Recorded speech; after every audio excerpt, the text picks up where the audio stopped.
What is that? Oh, whoa, I have that up. I don't know why that's up. I don't know. Let's go.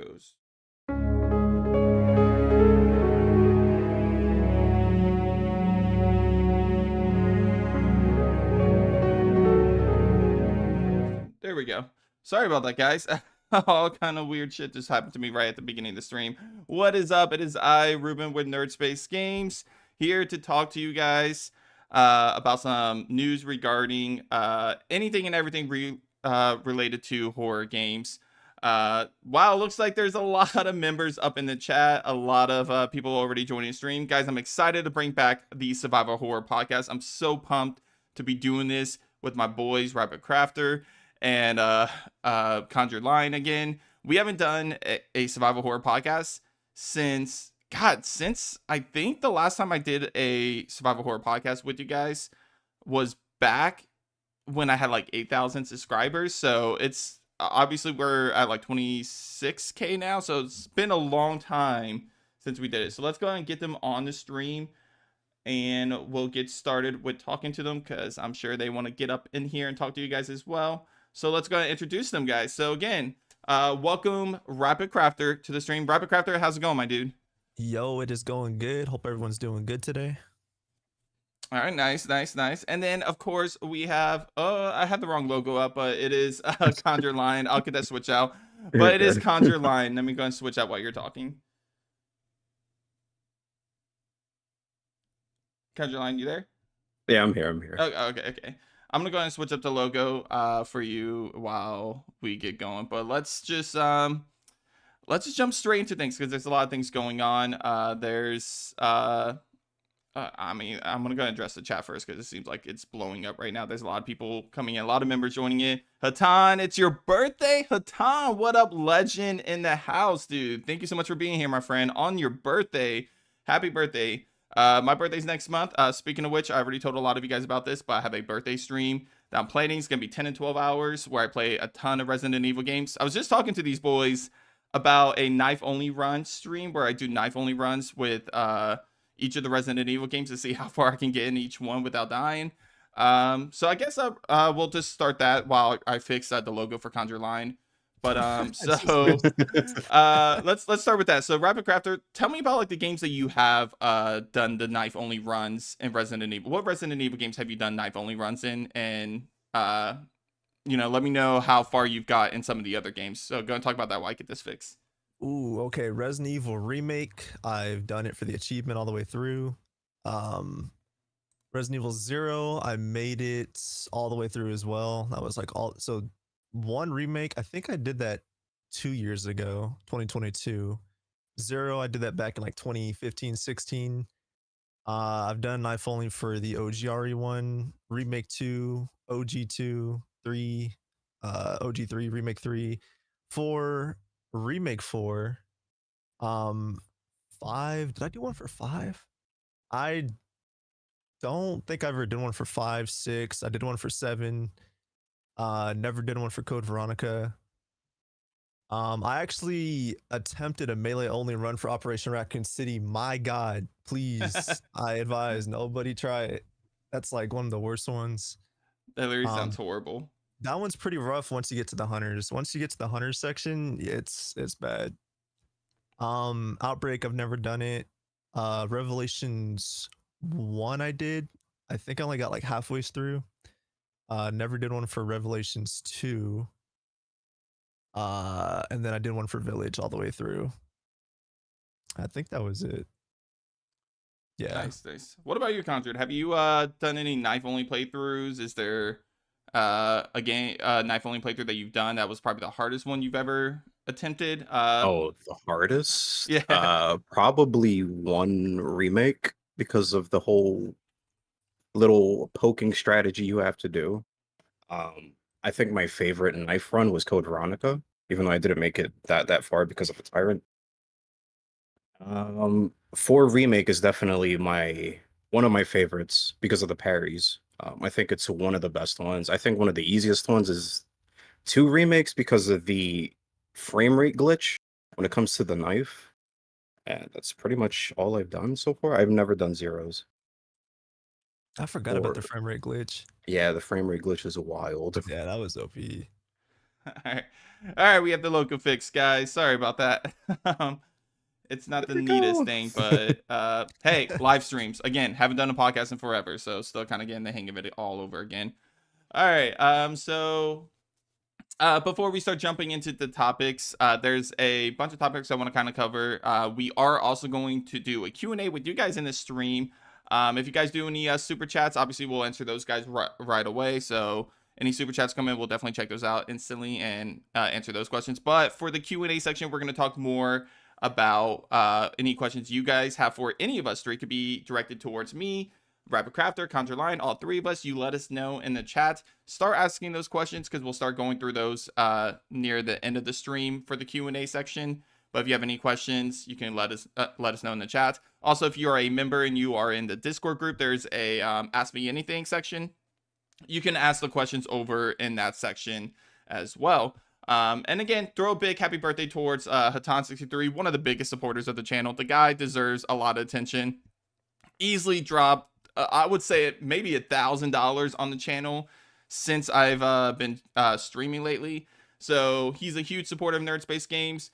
Tell him happy birthday. If you see him in the chat, you make sure you let the guy know, hey, it's your birthday. Happy fucking birthday. All right, so let's just jump straight into the topics. I want to talk about some new official release dates that got announced this week, actually. There's been a handful of different horror games that got release dates, starting with a Resident Evil title. Not exactly a remaster collection like we were kind of hoping, but Resident Evil 2, the GOG version, the PC version, officially gets a release date for August 27th, which is in 5 days. Now, personally, I'll be completely honest with you guys. I have not played the GOG versions of Resident Evil, the classic Resident Evil game. I think the only one that's officially released so far is the first game. I did not touch it, did not play it. To me, there was no point in playing it. But I actually want to turn it over to Rapid Crafter specifically, and maybe Conjure Lion because he might have touched it. I don't know if he did. But I know for sure, Rapid Crafter, you've played the GOG version of Resident Evil. So I guess give me your opinions on that. If it's worth it, if it's worth picking up Resident Evil 2, let me know your thoughts. So I gotta word this carefully because I did a video and I got so much flag for it. I think a lot of people thought that I hated GOG. Let me just say, GOG, for anyone that isn't familiar with the launcher on PC, GOG is a really good launcher.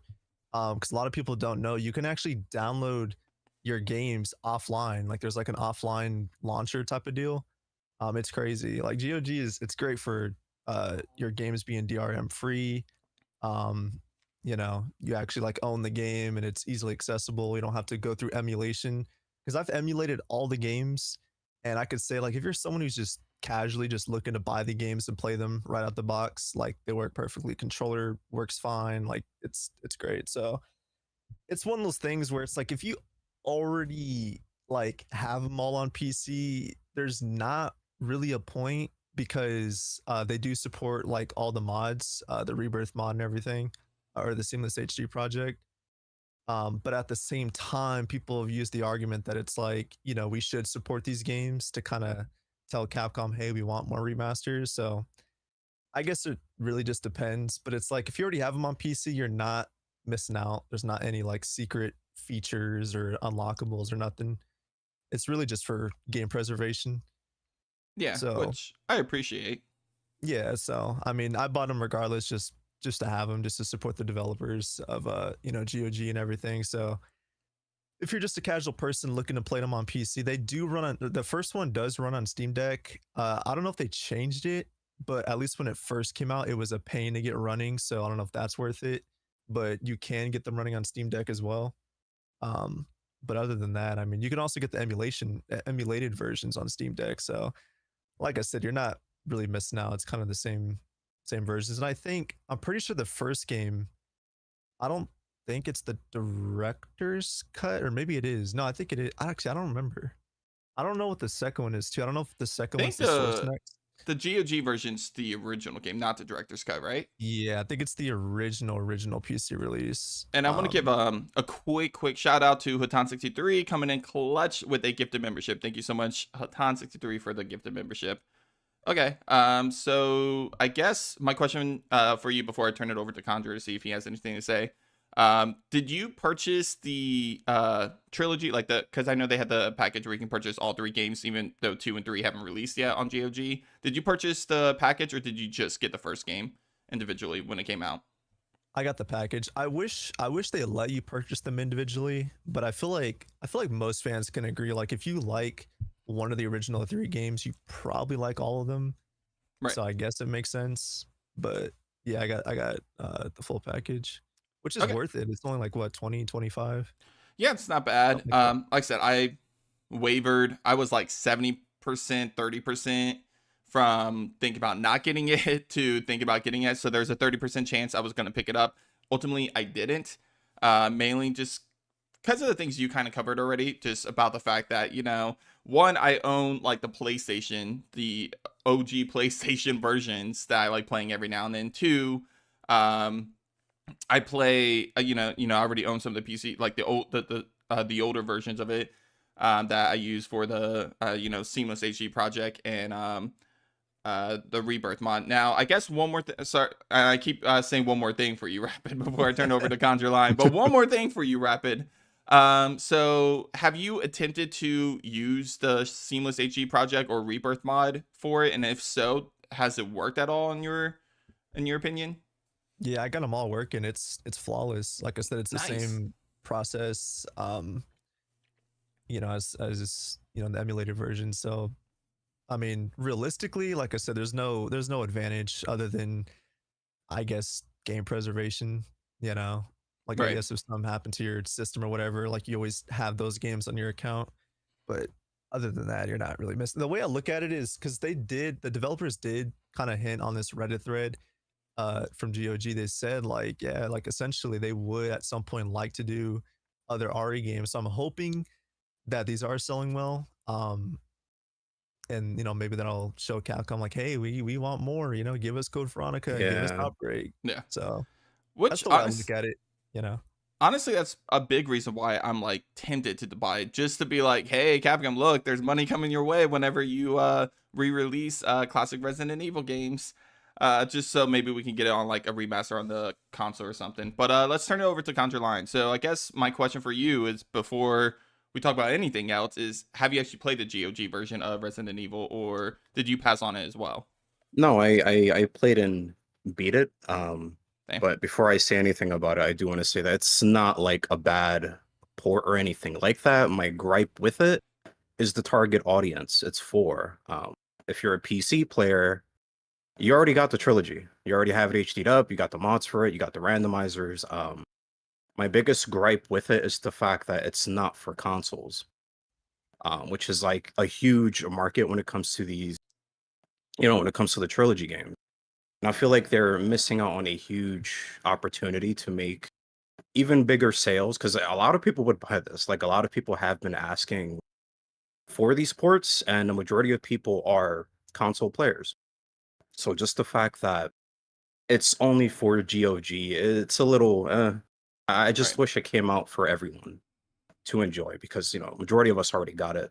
At least give it to us on Steam. I'm surprised we didn't get At that. least on Steam too. Yeah. Yeah, that's another thing too. Not a lot of people do have. I don't think a lot of people even know about the existence of GOG and the Resident Evil ports. To be honest. Yeah. Well, I mean, hopefully one day that we get, again, if this sells well enough, which I guess I'm the oddball, being the only one that didn't purchase the GOG version, so fuck me, I guess. But I guess before we move on, if you really want to support Capcom, if you really want them to kind of be into the idea of, hey, maybe we should remaster these classic Resident Evil games, then maybe you should go purchase the GOG version. It, according to these guys, doesn't seem that bad. Obviously, if you already owned it, you're kind of hesitant about it. But, like I said, if these GOG versions sell well, perhaps, it will motivate them to go ahead and, get a release on Steam, get a release on console, and then we can see more people, experiencing that classic trilogy, which I really want more people to experience that. So we'll go and dive down into a couple other release dates. I'm going to speed run through these release dates, and then I'm going to get your opinions on any one that catches your attention that, you're most excited about and stuff like that. But let's go ahead and speed run through these. So On September 12th, we are getting Hollow Body. On October 4th, we're getting Until Dawn Remaster. Now, all of these announcements were sometime in the last week or two. Post Trauma is releasing on October 29th, which is my pick. I'm definitely going to talk about that in just a sec. And Aliens Rogue Incursion is releasing on December 19th. So let's go to Conjured first this time. Any of those games stand out to you the most, that you're most excited about? And is there any other game that you want to talk about on this list of games that are releasing in the next 3-4 months? I think Hollow Body. Hollow Body sounds, or it looks super interesting. I love the segments from going to first person to like third person, or fixed camera, I should say. Or is it fixed camera? I don't remember if it's fixed It- camera. I think it's dynamic camera. It like shifts with you or something like Yeah, that, right? it might be dynamic. I think it's kind of like Silent Hill. Silent Hill, right? Yeah, I Yeah, it's remember very similar watching to the Silent Hill, trailer. where it's like Yeah. it feels fixed camera, but I think it's kind of dynamic. So, So yeah, that looks super dope, especially just me loving survival horror games in general. That definitely stood out for me. Aliens, I didn't look too much of it because I don't own a VR. It does look freaking cool though. yeah. I do love Aliens. I do love the franchise. But as soon as it did say, it was gonna come out for VR, I'm like, shit, I can't play this. It's another horror game that's coming out. Well, what was the third game you mentioned? So I said Hello Body. Post Trauma and Until Dawn Remaster. Oh, Post Trauma, yeah. That's another game I'm looking forward to. And Until Dawn, yeah. Nice. I guess before I move over to Rapid, did you play the original Until Dawn, or would this remaster be your first experience with the game? I played the PS4 version, but you might as well just say it's new for me because I don't remember anything from that. It's been so many years. That game Right. come out like 2014 or something like that, 2015. It's been like 10 years or something like that. Okay. Cool. But it's definitely on my list of games to get. All right. So what about you, Rapid Crafter? Hollow Body, Until Dawn, Post Trauma, Aliens Rogue Incursion.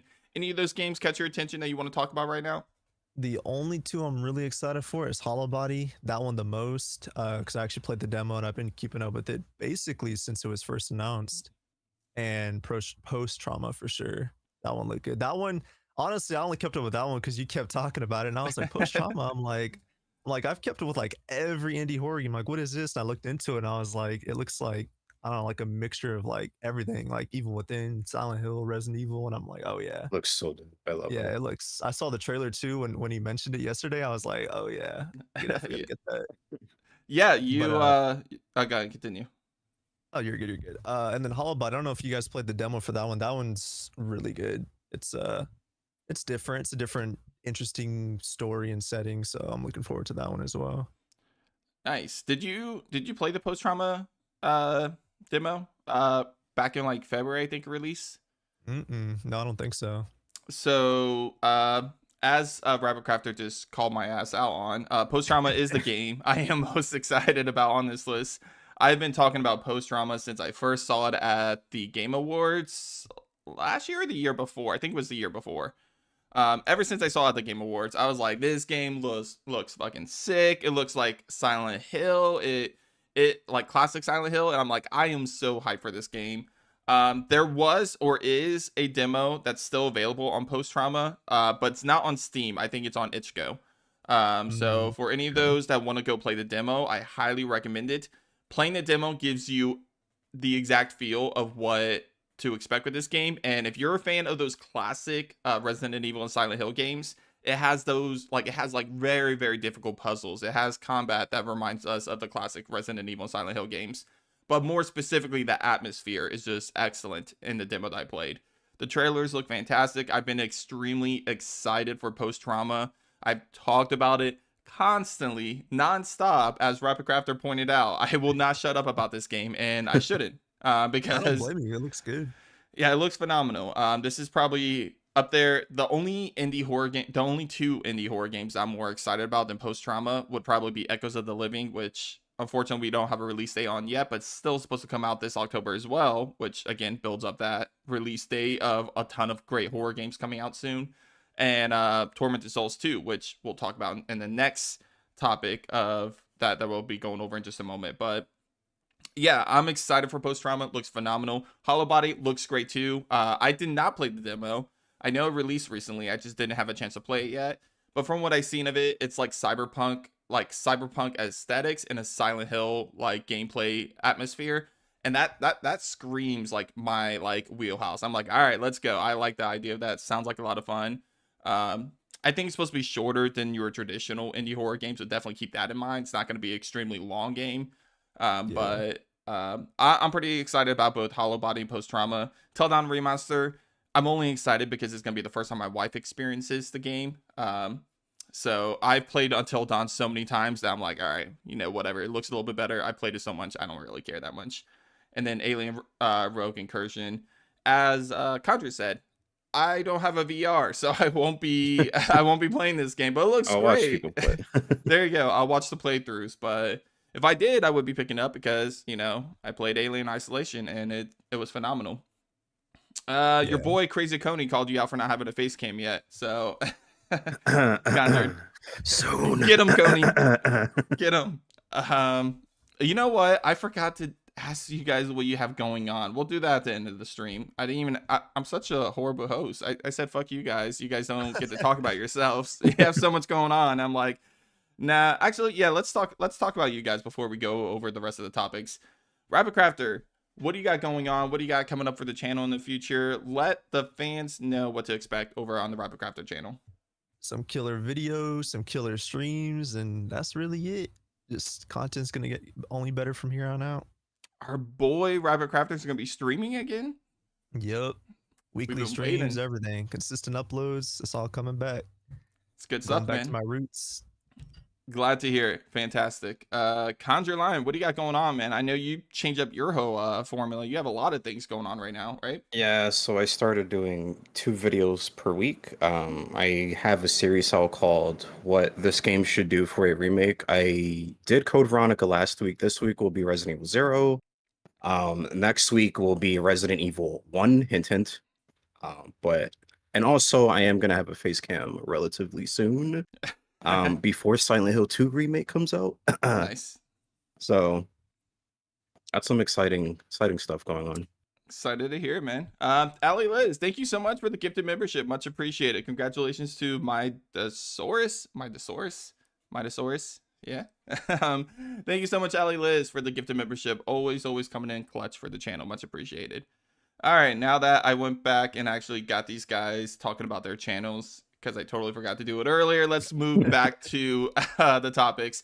So I kind of already touched on this concept, but there were also, on top of release dates, but there were also some games that unfortunately got delays, probably for the best, because you always want those games to release in the best possible condition.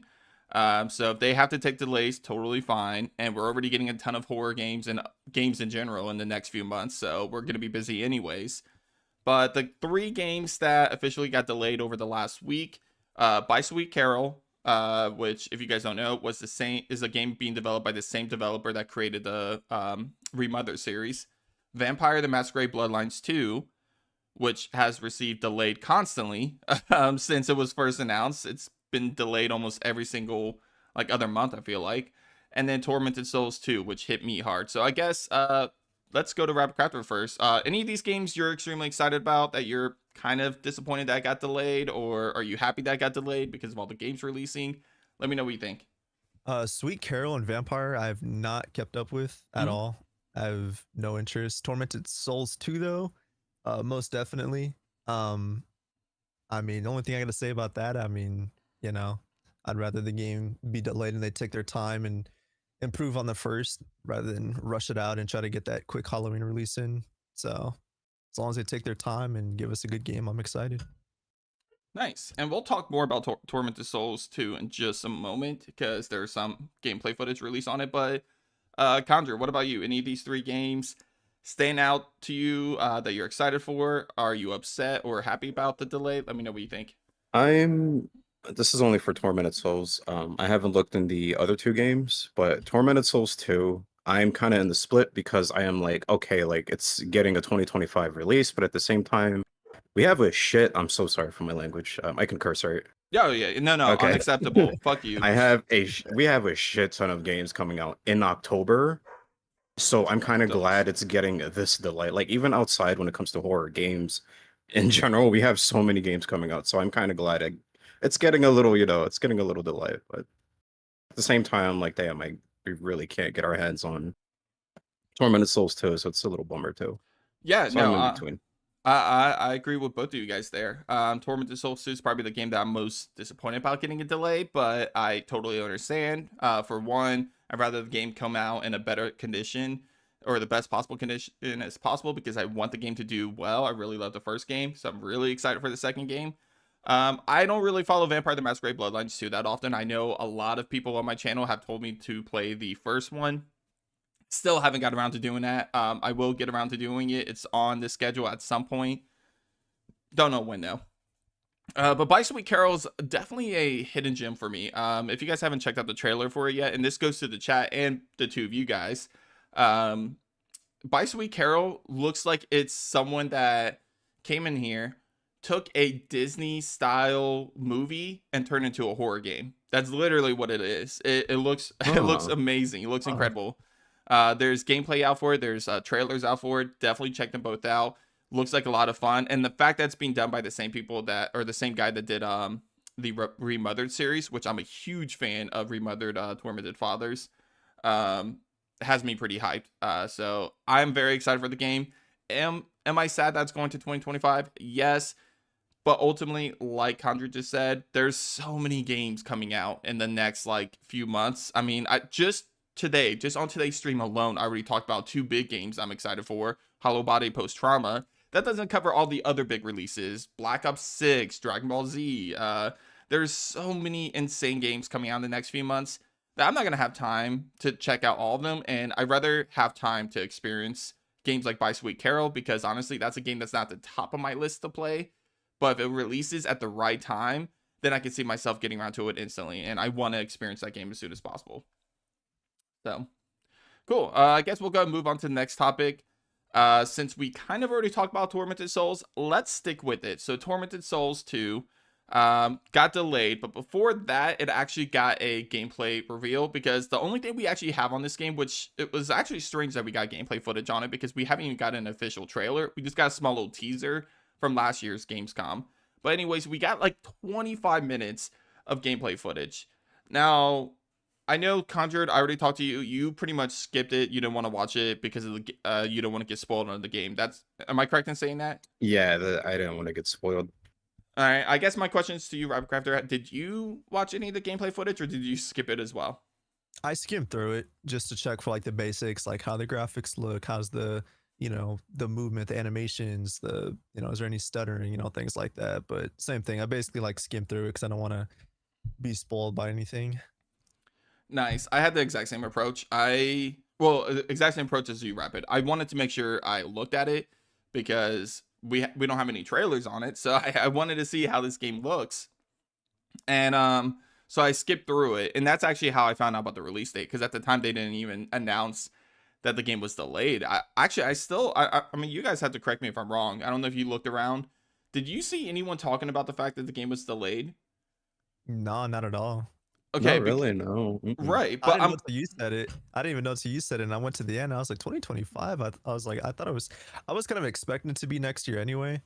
I thought that was like the original release date, but I didn't keep up that early. let me pull it up right now, because I might be, maybe I saw something, because I felt like a lot of people would have been talking about that, but I'm pretty confident that in the gameplay footage, the 25-minute long gameplay footage is where, like, at the end they're like coming 2025. I'm like, wait, what? Like, where the fuck did this come from? Yeah. So let me go and pull it up real quick. Mute that. All right, so I'm pulling up now, and I'm gonna skip to the end of it, because I gotta see for myself if I'm going nuts and maybe I imagine this. But I'm pretty sure at the end of the footage that it's like coming 2025, because I did the same thing you did, Rapid. I just skimmed through it. I didn't want to get spoiled. I saw some of the puzzles that they were working on and stuff, but that's about it. All right, so let's go. Oh no, you're right. It was delayed. If you go back to the trailer from 11 months ago, the PlayStation trailer, it says coming to PlayStation 5 next year. So yeah, you're right. It did get Oh, delayed. really? So why Yeah. was no one talking about this? I must have missed this. I don't know why the people weren't talking about this, but yeah, I guess. So yeah, so the game is delayed. It's not coming out until 2025, but ultimately, my same thing I said earlier. Perfectly fine. with a game like this getting delayed so long as it's for polishing, and I have a lot of other games to hold me over. I guess for this game, since we both all of us kind of skimmed through it or skipped over the trailer completely, the only thing I really want to talk about when it comes to Tormented Souls, from what I did see of it, is that the puzzles look to be there. Looks like they're not downgrading the puzzles at all. One of the things I loved the most about the original Tormented Souls was that it had some of the most difficult puzzles I've ever seen in a survival horror game, and I love that. I'm a huge fan of puzzles in survival horror games, and it looks like that they are going to be sticking to that, and I love that. The only downside, and again, I skimmed through it, so maybe I missed it, but I didn't see any combat in the trailer, which kind of disappoints me, because I kind of wanted to see, now that they're doing on the Unreal Engine, now that they have a bigger budget, is this game going to have like a more fluent combat? Because the combat wasn't the greatest in the first game, so I wanted to see if they were going to improve on that a little bit more. But I don't think we saw it in the trailer. Rapid, when you were skimming through it, did you see any combat in the trailer at all? No, I was just basically walking and running. Right, Remember. that's pretty much all I saw. Not that that's a bad thing, but I wouldn't have mind seeing some combat, just to kind of like let me know, hey, the combat's gonna be much better in this game. But it is what it is. What up, Pedro? Thank you so much for joining the live stream, my dude. Leave some questions if you have any for us in the chat. We'll be covering that at the end of the stream. Okay, so let's move on to something else that I didn't get to look at that much. There's not a lot of it, so we're probably gonna breeze over this, and then I'll ask you guys your thoughts about if you're excited about this. But the Thing Remaster, we're getting a remaster for the Thing. For those that don't know, the Thing is one of the best movie licensed horror games I've ever played. It's phenomenal, and I highly recommend it. It was a blast to play. I still remember being completely confused, excited, scared. So many different emotions went through me while playing that game. So I guess I want to let's start with Conjured. Conjured, did you play the original The Thing, or is this remaster something that's going to be your first experience with it?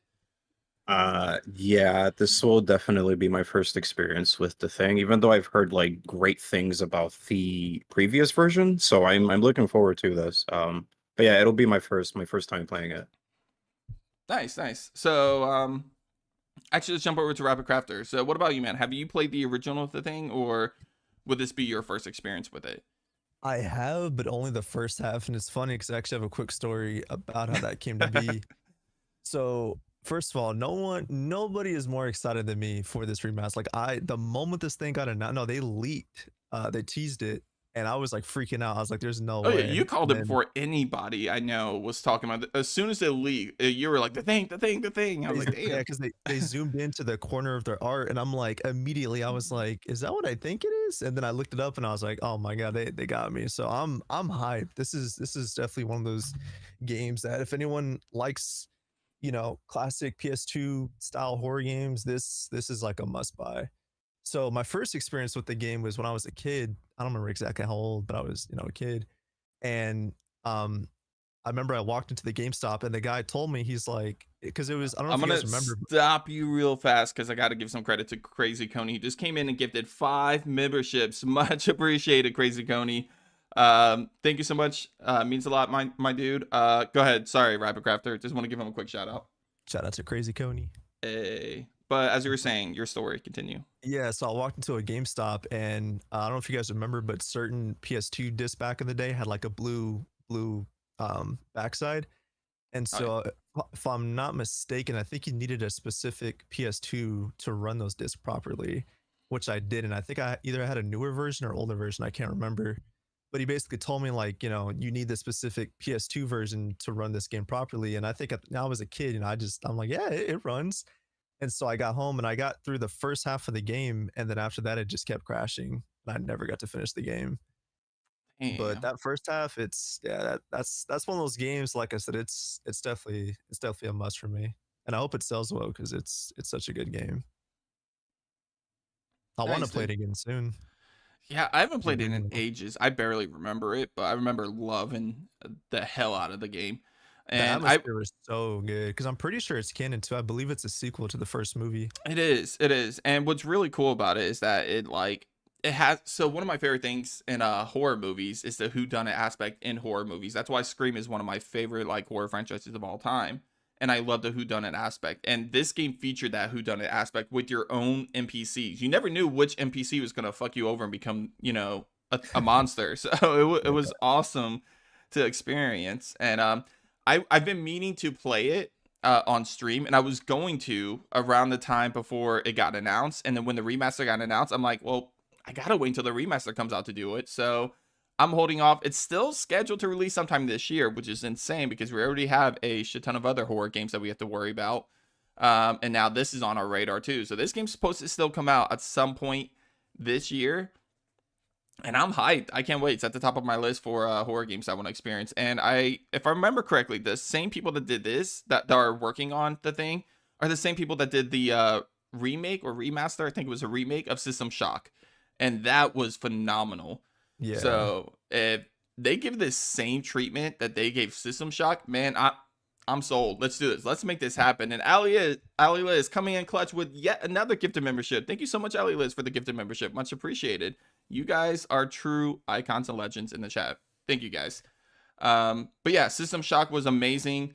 I'm excited to see these guys handle yet another remaster remake. Unfortunately, no trailers released yet, which is crazy since this game is still supposed to be coming out some point this year. But there are screenshots online, so definitely check out the screenshots. They look great. They look, you know, exactly what you would expect. The visuals are improved. So I'm hyped for it. I can't wait for this game to officially get a release date and to give us the first trailer. Do you guys I have think anything else you want to say about it before moving on? there is a reveal trailer if anyone wants to check that out. Wait, really? Yeah, they dropped it 2 months ago. Oh, I must have missed that. I mean, it doesn't show much though, right? It just shows some of the scenery, right? All in engine, I believe. No, it's pre-rendered. Never mind. But if you look at the screenshots, I mean, graphically, it's I love when developers like this like show so much care into remasters instead of just like let's upscale it and throw it out there. Like they're actually like putting effort into the lighting and everything and the mechanics. So I'm excited. Huh. All right. So yeah, then I stand corrected. There is a trailer. I don't remember them showing off that much in it. I don't think they showed any gameplay in that at all. So I'm hoping we get some gameplay shown off. I'm not doubting this game in any way, shape, or form because of who's behind it. They've already proven that they can handle a remaster / remake with System Shock.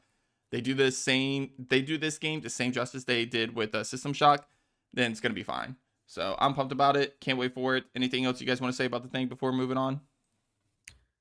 Other than the release date, this is one game I am fine with releasing this year, Mhm. but I'm like you guys said, there's so many games coming out.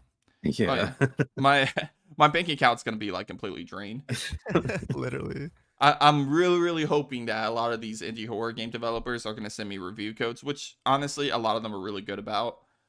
Because I am playing these games regardless, and a lot of these, especially games like Post Trauma, games like Echoes of the Living, when that release, I'm going to buy anyhow, even if I do get a review code, just because I want to support these developers. Yeah, Um, exactly. but yeah, I'm really hyped about a lot of these games. Speaking of horror games, there were a lot of brand new game announcements within the last week, most of which came during Gamescom. Now, obviously, Gamescom is not the biggest event out there. I mean, there's tons of video game events throughout the year that are much bigger than Gamescom. I mean, you got Summer Game Fest, you got Game Awards, you got Tokyo Game Show. All of these events are bigger, much bigger than Gamescom. With that being said, Gamescom always has like a few like announcements that kind of like draw me in a little bit. So that's why, you know, I always tune in to see, okay, what could possibly happen. And we actually got a good showcase for a few upcoming new horror games. So I'm going to go through the list of these games. Let me know if there's any that you want to talk about. And we'll go ahead and touch on them real quick before moving on to probably the biggest topic of today's video. But so these are the brand new games that were announced during Gamescom, during the week of Gamescom. You have Dying Light, The Beast, Reanimal, Directive 8020, which is the next Dark Pictures anthology game, which, by the way, Reanimal is also by the same people that did Little Nightmares 1 and 2. Alia, which I don't remember what this game was about. I remember seeing it and I didn't write any notes about it, so I don't even remember which game this was. I might have to go back and look. Bloomtown, and then this game technically didn't get announced at Gamescom. I only added it to the list because Conjure Line wouldn't stop talking about it in the chat during Gamescom, so I went ahead and added to the list. But that's No More Room in Hell 2. So let's start with you, Rapper Crafter. Do any of these games stand out to you? Are you really excited about any of these new horror games? All of these I definitely have interest in. Bloomtown, no interest. Yeah. I don't remember the games. It's like yeah. a horror RPG almost, like turn-based RPG. Yeah, it's probably why I didn't show any interest. I'll probably check it out. Out of all these, Dying Light the Beast, I am like excited for because Crane is like such a good protagonist in the first game, and uh, so basically, if you own Dying Light 2 Ultimate Edition, I believe you get the Beast for free. But it is like a standalone expansion, or not? It's a standalone game because I looked it up on Steam. It's not DLC. It's its own like sub story basically. So it looks good. It looks really good graphics. I mean, gameplay. I feel like that game's gonna be crazy. So that one's I'm the most excited for. Nice. Reanimal. I mean, when I first saw it, I'm like, is this Little Nightmares 3? Because it looks really close to it. I thought so too. I was thinking the exact same thing. I'm like, oh, this is Little Nightmares 3, and then Reanimal 1. I'm like, So I only played the first one. No, I finished the first one, never finished the second Little Nightmares. But I do like that style of gameplay, so I'll probably check it out. I mean, it looks good. And if it's from them, because I know Supermassive, the people that are making the anthology games, they're working on Little Nightmares 3, so I'm curious to see how that turns out. Nice. Directive 8020. I mean, honestly, these like Until Dawn games like these I never play. I think the only one I've ever played was the original Until Dawn on PS4. But usually these games I watch like, other YouTubers play them. I never usually like buy them and play them for myself, so I'll probably watch it on YouTube. But it looks good. The whole like idea of like a clone of yourself, like a mimic, kind of chasing you around. I think that's kind of That's what it the looked like foundation some of the kind of story. like alien like clone, I guess. I Yeah, don't know. just like a mute version of yourself, just like a Terminator basically. It's like it the has Thing, no, basically. yeah, or like the Thing has no mission but to hunt you down. I mean, that's terrifying. So it looks good. I think it could be one of their best games. Aaliyah, it's actually A-I-L-A. So I don't know how you actually say it. It's like Ayla. I don't know how you Wait, actually say it. Ayla, oh, one so of it's them. AILA? So Yeah. Ayla?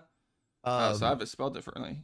I don't know much about that game, but it's on my wish list. I'm interested. It looks good. Don't know much about it. Hope it turns out good. And then No More Room in Hell 2. I never played the first one, but I know a lot of people, especially when I was streaming the showcase, people were like hyped about this game, and I'm like, is it like that good? And it looks like a fun co-op shooter, kind of like Left 4 Dead, I think, but I think more mechanically advanced. So I think it could be fun. Seems like a lot of people are hyped for it. Okay, so let's go ahead and move over to Conjure Line. So other than No More Room in Hell 2, kidding, you can talk about that too, but of these games, which of these games are you most excited about? Dying Light, The Beast, Reanimal, Directive 8020, Alia, something, Bluetown, No More Room in Hell 2. Which games do you want to touch upon? I think Bloomtown. It reminds me of the old school Final Fantasy games, or like Pokemon, or like just having a spin with like horror mixed into it just resonated to me. Directive 8020 looks interesting, because I am a fan of the Dark Pictures anthology games, so anything with sci-fi, and I'm there too. So just combining the two, I'm there. Reanimal. I'm a fan of Little Nightmares. I haven't played the second one yet, but I love the first one. I got to get to the second one at some point before the third one comes out, and especially Dying Light. Dying Light, just it's Dying Light. Yeah. I that's it for sure. Real quick touch up on Dying Light the Beast. I don't know if either of you guys mentioned this yet, but that's our boy. What's his name? Roger Craig. Is it Smith? He's who's the voice? returning. Yeah, Yeah. the Oh, voice actor wow. for Chris Redfield is gonna be Yep. voicing Kyle Crane again. So just a heads up, if you guys are a huge supporter of Chris Redfield, cough cough, I am. You definitely want to support the best voice actor for Chris Redfield himself. He's going to be returning as the voice of Kyle Crane in Dying Light the Beast. So just throwing that out there. But But do you have anything else you want to say? Do you want to touch on No More Room in Hell 2? Um, it's co-op. I've never played the first one. Apparently, the first one is free to play, which I didn't know it was. I don't know if the second one's gonna be free to play, but the 8-player co-op, just surviving zombie apocalypse, it just sounds super fun to play. Yeah, it really does. I remember while we were watching Gamescom, you were in the chat just talking about it nonstop. You're like, "AB, 8-player co-op. This sounds awesome," and you wouldn't stop talking about it. And I'm pretty hyped for it too. Did you ever go back and watch the Games Fest trailer for it? Because it did have another trailer back there in Games Fest, I believe. Did you ever watch that trailer? I don't think I did. No. I didn't even know there was a second trailer for that. Definitely go check it out. It was I think shown off during a Summer Game Fest, and it looks amazing. It looks great. I don't think there was any gameplay in that either, though. I think it was mainly like a story trailer, but it looked like a lot of fun. So if you're into those like co-op, like if you remember like Left 4 Dead, obviously that's an asymmetrical horror game as well, but I remember just playing on the hardest difficulty, which what was the hardest difficulty of Left 4 Dead? I can't remember. Was veteran? Was it nightmare or something? I don't know. Professional? I don't know what it was, but either way, I remember playing the hell out of the hardest difficulty with my boys, and I remember getting completely demolished a lot by witches and tanks. So I'm really excited for stuff like that. I hope it does well. Before we move on to the big topic of today, is there any games that you really wanted to see at Gamescom? And don't say Resident Evil 9. Is there any games that are realistic, that were realistically had a chance to show up at Gamescom that you're kind of sad that didn't get shown off, that you were expecting to get shown off, it didn't, and you kind of hope we see something on them soon? Is there anything else you want to touch upon before we move away from Gamescom? Um, Apart from post-trauma, not really, but another game I do want to see is Silent Hill F. I don't know or any like Townfall or any of those other games Silent Hill has to offer, but apart from that, I pretty much got post-trauma. I'm good. Nice. Yeah, I'll go ahead and throw mine out there real quick. I think the biggest game I 100% expected to be here and was really surprised that it wasn't. And I don't know if you guys remember this game, Death Ground. That's the dinosaur survival horror game that's supposed to be coming out. Oh, right. Yeah, I forgot about that. That game's is still slated for 2024 last I checked. I could be wrong, but I think the last I checked it was slated for 2024. When else is this game going to get shown off? When is it going to get a release date? Because I 100% expected it to be at Gamescom or somewhere around this like week of releases. And we didn't get anything on that game, and I'm kind of depressed because we saw that. I think we saw that last year at Gamescom. So I'm like, oh, it's guaranteed we're gonna see something on this at this year's Gamescom, and we didn't.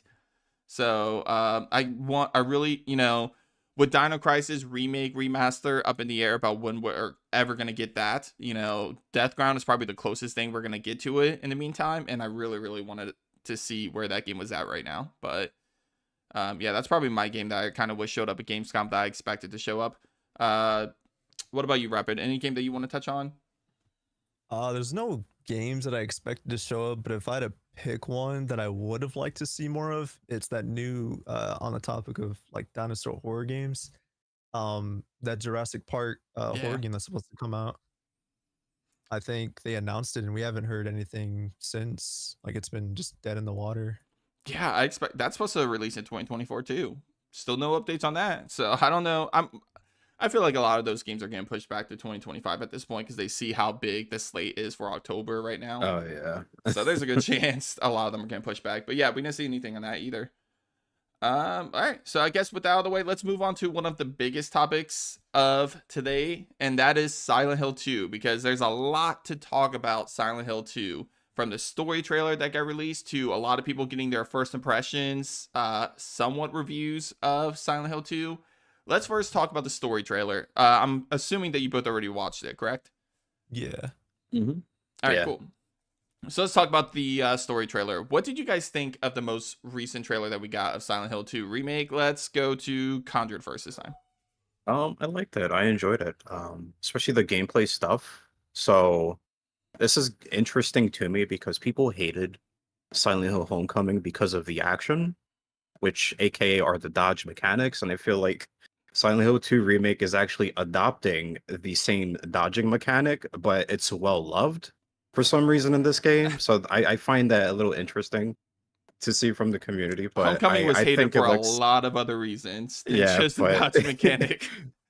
that's true. But just the fact that you have remnants of that game in this game and nobody is talking about it is interesting to me, which is funny. But it looks amazing. It's actually looking better and better in my opinion. I remember when they first showcased the game, I was a little concerned, because of the combat a bit. I know the combat's janky in the original. Yeah, you don't gotta give me shit for it. But it's definitely it's definitely looking a lot better. And it's something I really want to play now. As to compare it before the trailer, where I'm just like, I don't know. But now I really want to get my hands on this game because it's looking a lot better than before. Stars. All right, I just turned on the members. I forgot to turn that on, so you guys were getting the cool stars voice. Conjureline, you do better than me. Do your stars voice. Oh, my throat. Stars. There you go. Legendary. Yeah, so all right, we got that going again for anybody that gives membership. Sorry I didn't have that on earlier. Okay, so let's go over to you, Rabbit Crafter. Story trailer. What are your initial thoughts on it? What are you thinking so far after seeing that trailer? I've been on a roller coaster with this game. The trailer looks, I mean, what more is, I mean, Conjured basically, like it looks amazing. Like there's not much more to say. I've been on a whole roller coaster with this game because when it was first announced, the remake was first announced, I wasn't a Silent Hill fan because I've never played any of the games.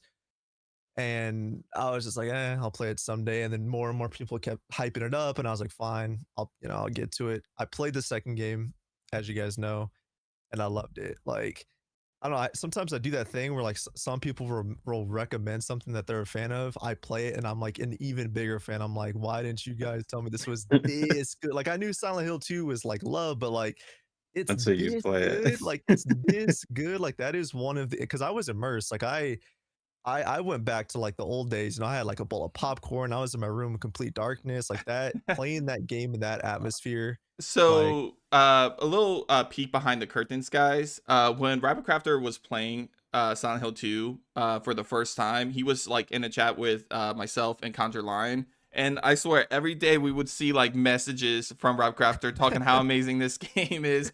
And he would be like, why didn't you guys tell me about this? I'm like, I'm sure about a million different people told you how amazing this game is. I don't know what took you so long to play this game, but Literally. if I'm not mistaken, you said that Silent Hill 2 remake might be in like, or not remake, sorry, Silent Hill 2, the original game, might be in like your top 5 games.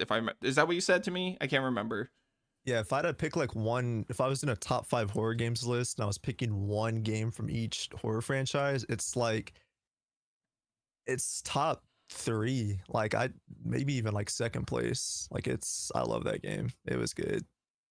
Like I Nice. said, being in that atmosphere too. Because the thing with me is I am much more critical when it comes to games than most people. So in my mind, I'm thinking this is probably going to be an overrated game. It's probably going to be nothing that special. And scariness too. Like horror games don't scare me anymore. I mean, I've been playing them since I was like 3 years old. So I'm like, just that game got me. I'm like playing, especially like once you get to the town and it's nighttime, it's complete darkness, and you hear the monsters roaming around. I'm like, dude, like, why isn't any developer recreated this type of atmosphere? And I feel like the remake could bring that back, and that's what I'm excited for. I need that atmosphere. Atmosphere is, to me, the 2 biggest things in a horror game that make a horror game a good horror game: atmosphere and music. If you can get those things right and place them at the right time, you got yourself a great horror game. And after playing the original, ever since I've been hooked on this remake, I'm like, if they made a collector's edition, I would have gotten it. But Konami's a little, they don't. They're they don't dumb. want They're money, stupid. They don't Right, a want money, pyramid guys- head guess. figurine, imagine. Do They you don't not want money, I remember guess. the 3 of us were, what were we doing? Because I remember the 3 of us were talking whenever they announced, like, it was during the Silent Hill transmission. I think we were talking like, because we were each streaming that event, if I'm not mistaken, right? All 3 of us were streaming the Silent Hill Yes. transmission. I think it was just you two. Was it just well, either way, we were talking in chat. I'm like, I gotta see that collector's edition, because if they sell me a pyramid head figurine, I'm sold. I'm getting that collector's edition. And I was so disappointed that Konami, the most money hungry company we've ever seen across these like last like 2 decades, did not think, hey, maybe we should come up with a collector's edition that has a Pyramid Head figurine that will sell really well. What the fuck were they thinking? These are money hungry. This is a money hungry company, and they didn't do the one thing that would have pulled me in for a collector's edition. I was shocked that we didn't get a collector's edition on that. I know they sell like the merchandise, like you can buy like the jacket, James's jacket now, I guess, which is really expensive, and I probably won't even think about buying it. But they told me, hey, here's a collector's edition that includes the game, a physical copy of the game, and a Pyramid Head figurine. And it was like around $200. I would have been down. I would have bought it in a heartbeat.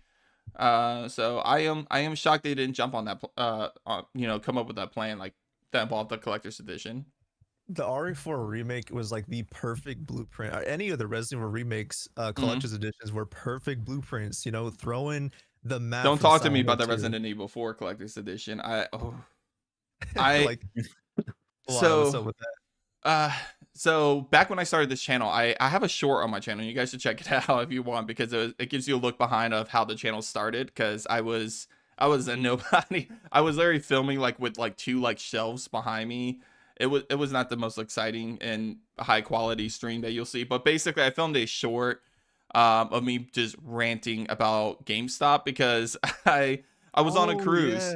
Yeah. I was on a cruise when the Resident Evil 4 collector's edition was announced, and it was like open up for sale, and then like I couldn't like, you know, it was hard to kind of get the Wi-Fi to work on a cruise to pre-order the package. Finally, I got a pre-order for the collector's edition Resident Evil 4, but it's through GameStop, which I normally don't do.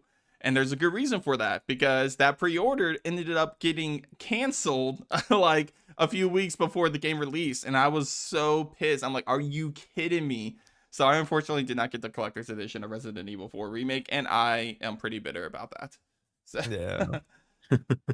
But I mean, Konami should have taken notes. You know, give us Silent Hill 2 map, give us some key items from the game, Yeah. Pyramid Head statue. Like, what are they doing, man? You know, like you said, they're money hungry.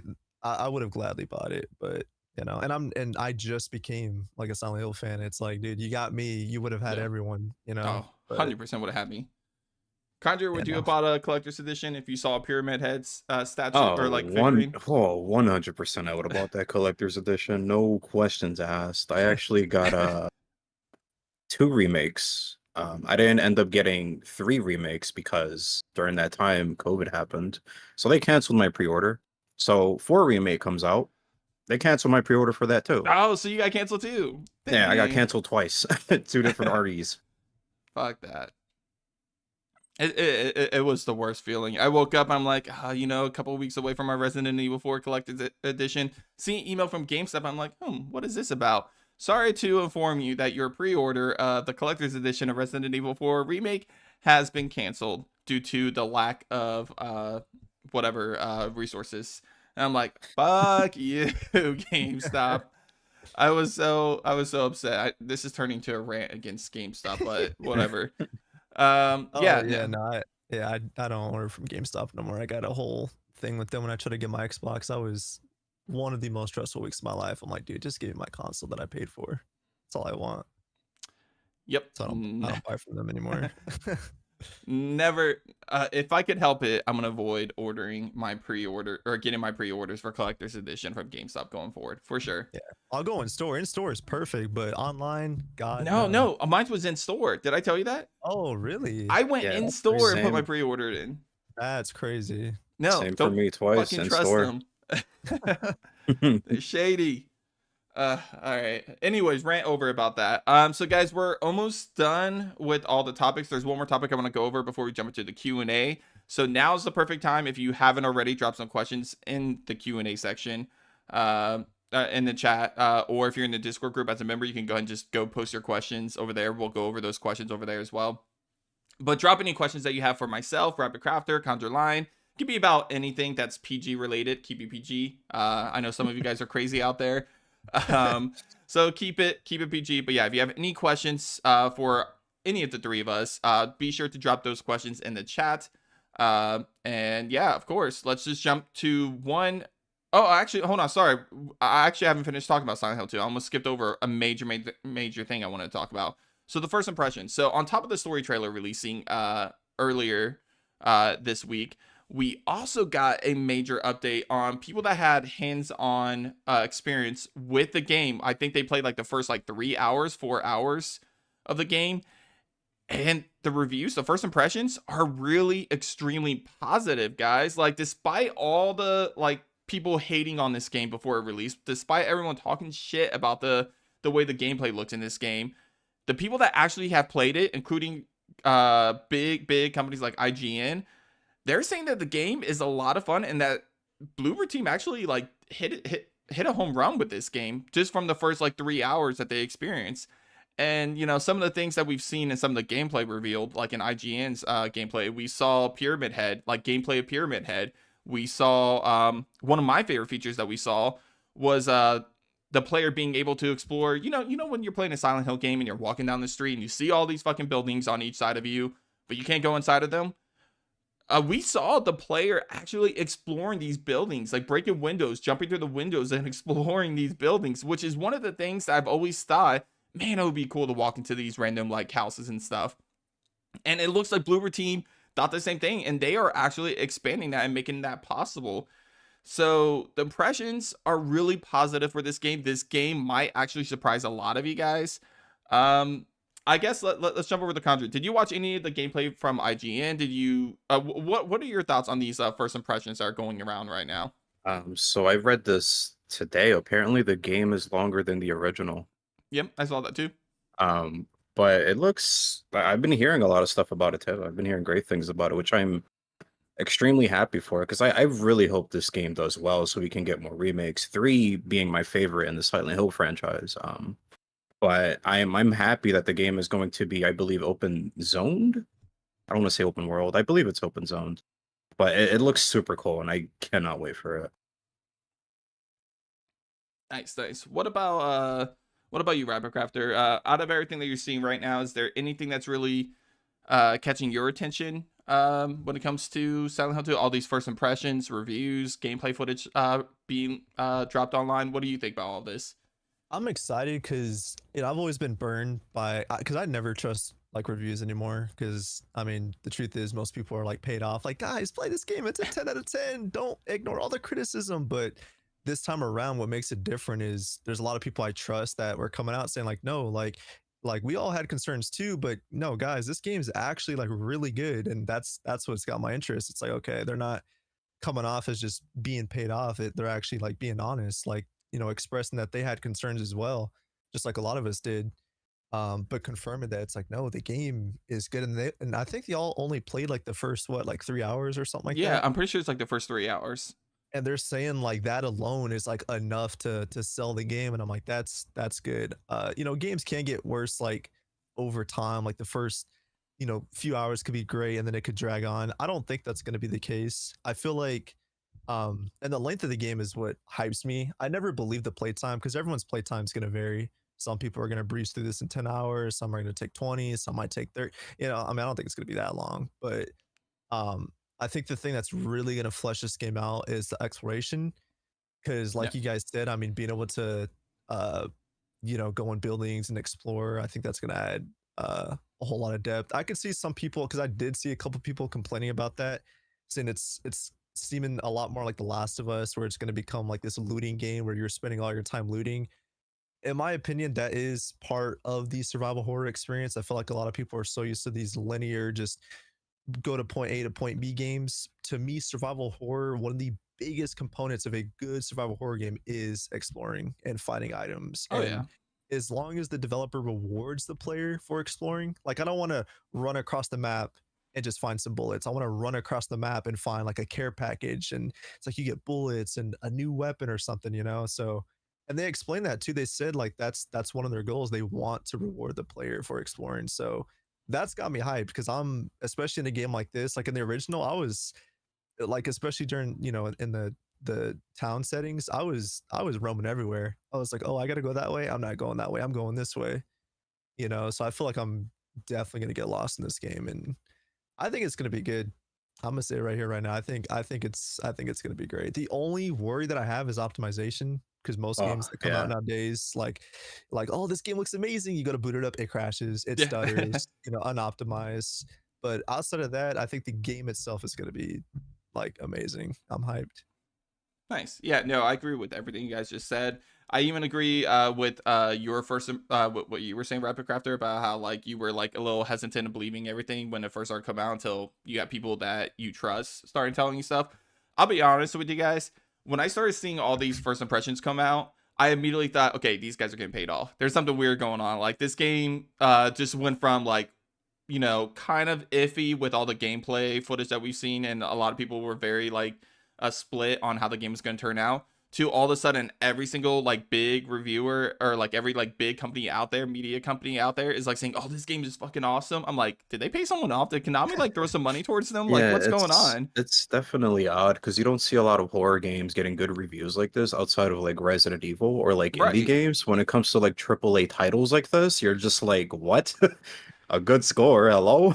Yeah, Yeah, no. this So ain't I was normal. I was shocked. I was like, I could not believe this at all. I'm like, what happened? Like, are we like the people that are watching these shows? Are we missing something? And no. Like, there's a lot of like even more like reliable channels that I normally trust. Like, 100% talking about how amazing this game is. I'm like, you know what? I guess like maybe everybody was wrong. Maybe this game's going to turn out to be a lot better. And then I like something that you said, Conjureline. You said earlier how the game's supposed to be like a lot longer than the original game, which is music to my ears. I think I remember seeing someone.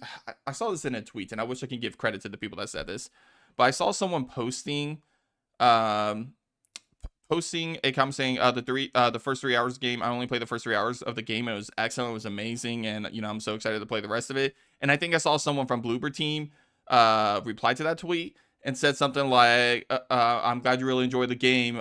Here's to but you're really gonna love the next 13 or 11 plus hours or something like that." And I'm like, 13, another Holy. 13 to like another 11 to 13 hours. If that is true, then that means this game's looking like it's going to be like anywhere between like 12 to like 16 hours long. And if that's the case, I mean, that's a lot longer than the original game. The original game was what, 7, 8 hours, 9 maybe tops? Around there, yep. Yeah, Yeah. so I mean, that's a lot of additional gameplay. I know they're also adding a lot of like different. They're gonna keep a lot of the same endings, but I know they're also adding a lot of additional alternate endings apparently, which again, music to my ears. I know some people are a little upset about that, but there's nothing wrong with adding endings as long as the story and you have like some endings that are very, very like, you know, are still there from the source material. But yeah, A no, big I'm thing I I'm noticed excited. too was that I really like is I don't know if they changed it because I don't remember it being that noticeable, but at least in this recent gameplay reveal is the pickup noise, because I think everyone can agree the pickup noise in the original Silent Hill games are way too iconic. Doo doo. Oh my Oh You know yeah. god, how bad Oh it yeah. is. yes. And Absolutely. the remake, I wish it was more like that, like more noticeable. But I mean, I liked it. I don't know if you guys like pay that much attention to it, but I I missed that, kept noticing honestly. that. I kept noticing that. I was like, it sounds good. Like it's close enough, you know. But I mean, other than that, I'm hyped. They I got me don't hooked. too crazy Coonies, because I know he said different endings would be nice so long as there's one ending that's canon. If I'm not mistaken, I don't think any of the endings in the original Silent Hill 2 were technically considered canon. They never actually said which ending was canon. I know a lot of people assumed that the In Water ending was canon. I won't go into details for just in case some of you guys haven't played it that are watching this stream. I won't go into details about each of the endings. But I think I know a lot of the fan base said the In Water ending was canon, but I'm pretty sure the developers of Silent Hill 2 came out and said, "Hey, there's no canon ending. It's just, what you personally, feel is like the actual ending. So there's no Yeah, like canon endings." up for interpretation, basically. Yeah. Exactly. Yeah, so Silent Hill 2 remake looks to be really good. Releases October. What is it? October, is it 4th? I don't remember now. October 8th? 8th, I think. 7. I think it's 8th. I'll look it up real quick just so I'm not giving you guys wrong information. And To then if release date. you is it the pre-order or the deluxe or whatever it is, you get to play it what, like 3 days early or something like Yes, that. 2 which, days? knowing myself, as angry as I am about that, I probably will be doing it. So just to play it Yeah. sooner. Yeah, October 8th. So there you go.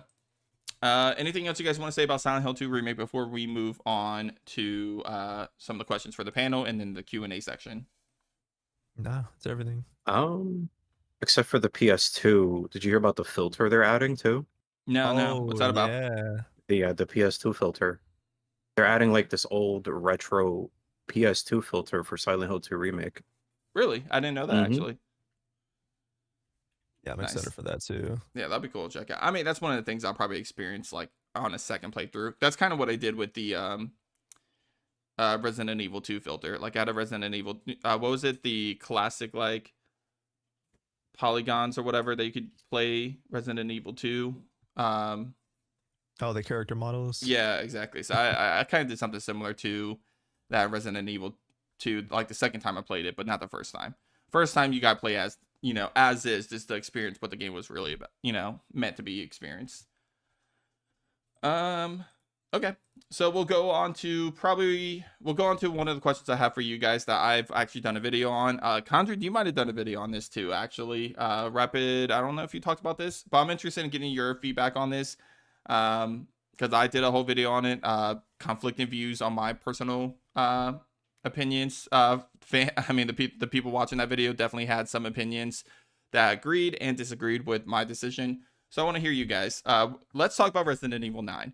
Obviously, no news, nothing on Resident Evil 9 at all at this point in time. So we are going to do a lot of speculation and just talk about our wish list items for Resident Evil 9 at this point, because that's the only thing we can talk about at this point, since we don't have anything on it. So I guess the first thing I want to talk about, the main protagonist. There have been leaks, rumors pointing to all sorts of different directions, with I think Leon and Jill potentially leading the pack for the main protagonist of Resident Evil 9 currently. But I guess I want to go to each of you guys. Two questions specifically I want to ask about this specific topic. One, who do you think will be the main protagonist? Oh, my dog just snuck in. One, who do you think will be the main protagonist of Resident Evil 9? And two, who do you want to be the main protagonist of Resident Evil 9? And you can go ahead and list off, if you think there's going to be two or you want there to be two, you can say both of those. So let's start with, let's go with Rapid Crafter. Who do you want to be the main protagonist of Resident Evil 9? And who do you think will be the main protagonist of Resident Evil 9? Who I want, definitely Jill. Who I think, I actually have a different type of answer. I think it's gonna be a multi-protagonist game. I do. Define multi. I think like how many? Leon, Jill, maybe Chris, and maybe like one other character. I mean, people kind of have the whole thing like if Leon's in there, then Ada's gonna be there. So I would say at least Leon and Jill, hopefully. I mean, the demand is so high, but I mean, Capcom does tend to do their own thing, so I don't know. But I definitely want Jill to be the protagonist. I think she deserves her own game since RE3. But I think it's going to be a multi-protagonist game. I mean, from the developers themselves, I'm pretty sure. Don't quote me on this, but I'm pretty sure like after Village came out, they said they confirmed. And I think it was after the DLC came out, they confirmed like, yeah, we're essentially working on a new game, obviously, and use the word like ambitious, and that could mean many different things. Like just it could be just because it's their newest game, like, oh, it's our newest game, so it's the most ambitious. I mean, they got to sell it, but just with the way 7 and then like Village progressed, and then now to 9.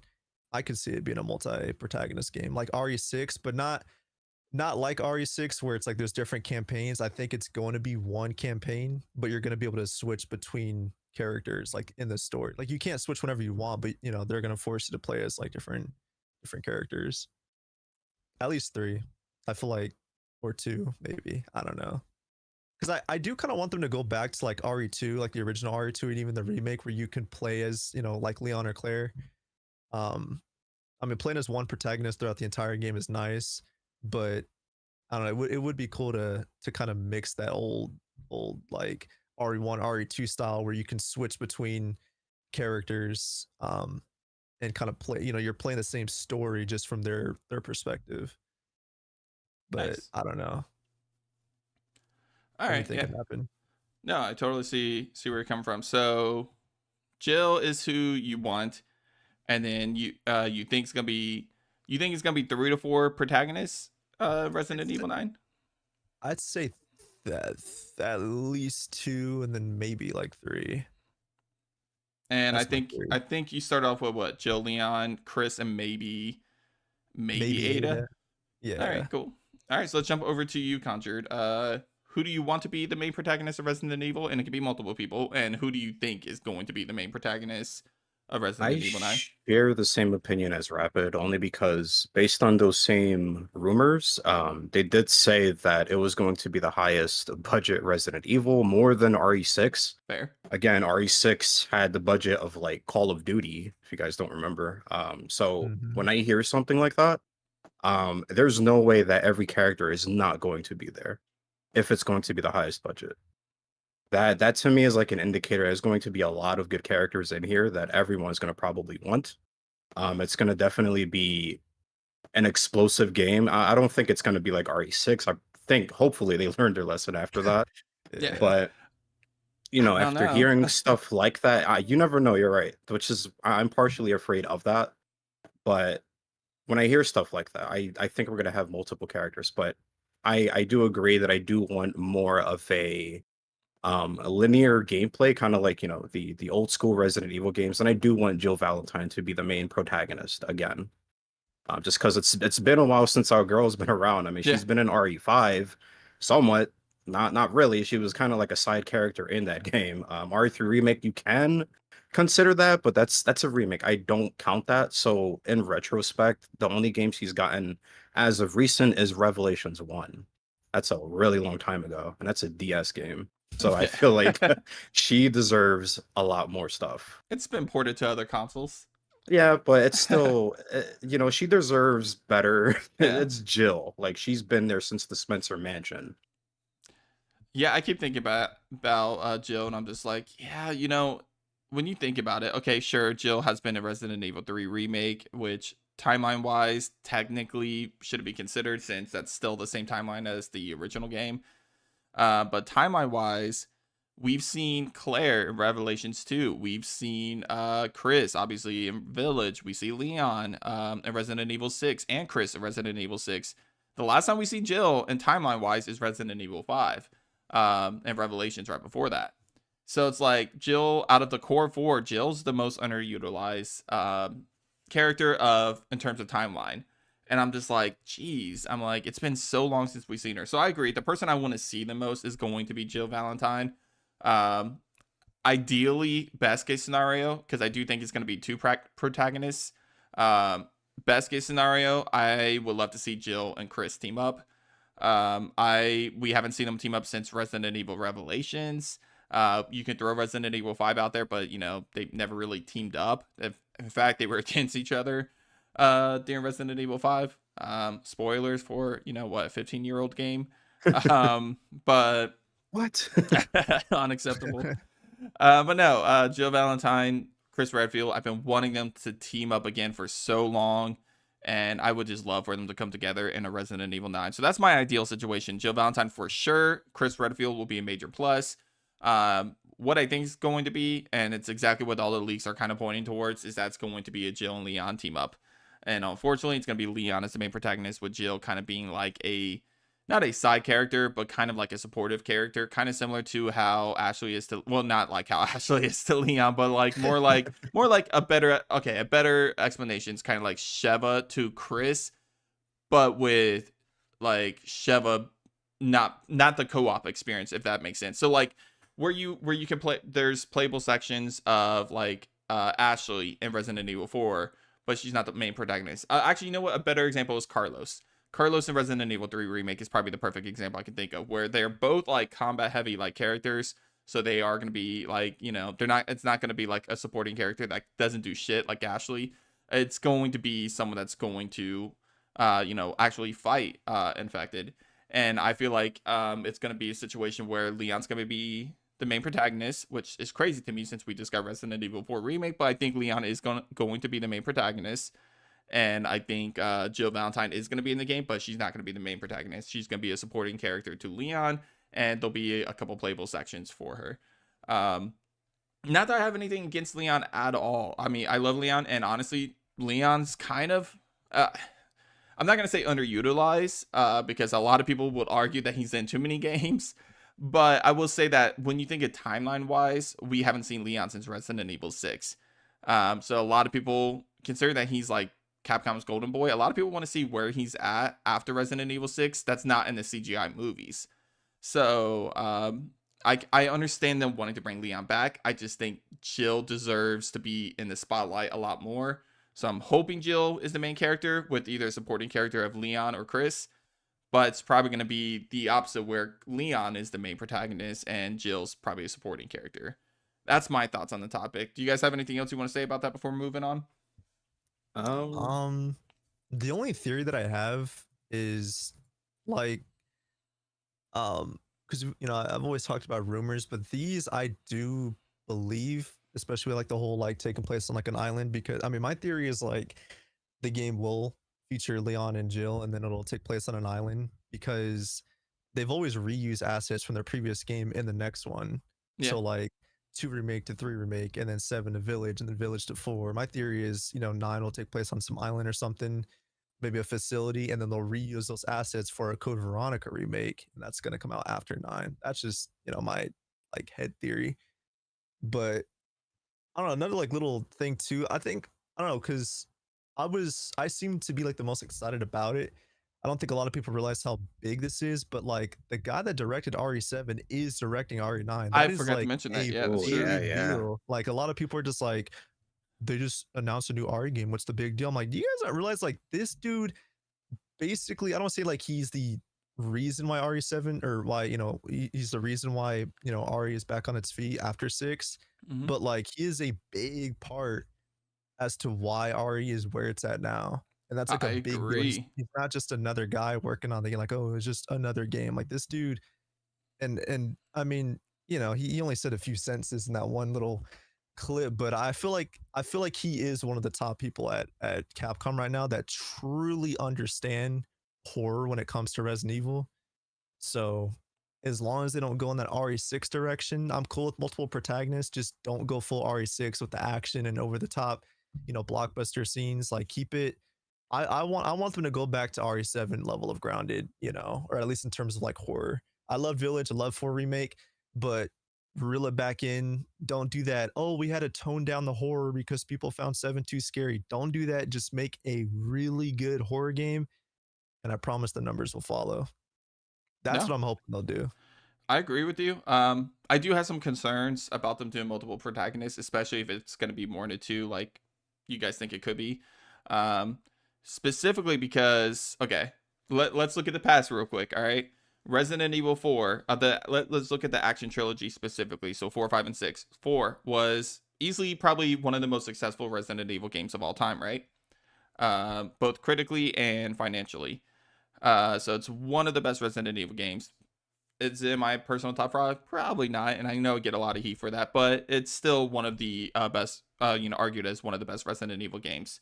7, same argument. One of the best Resident Evil games because it completely, revived the franchise, like 4 kind of did in a way too. So, Resident Evil 7's also viewed as one of the better games of the franchise, one of the scariest games of the franchise.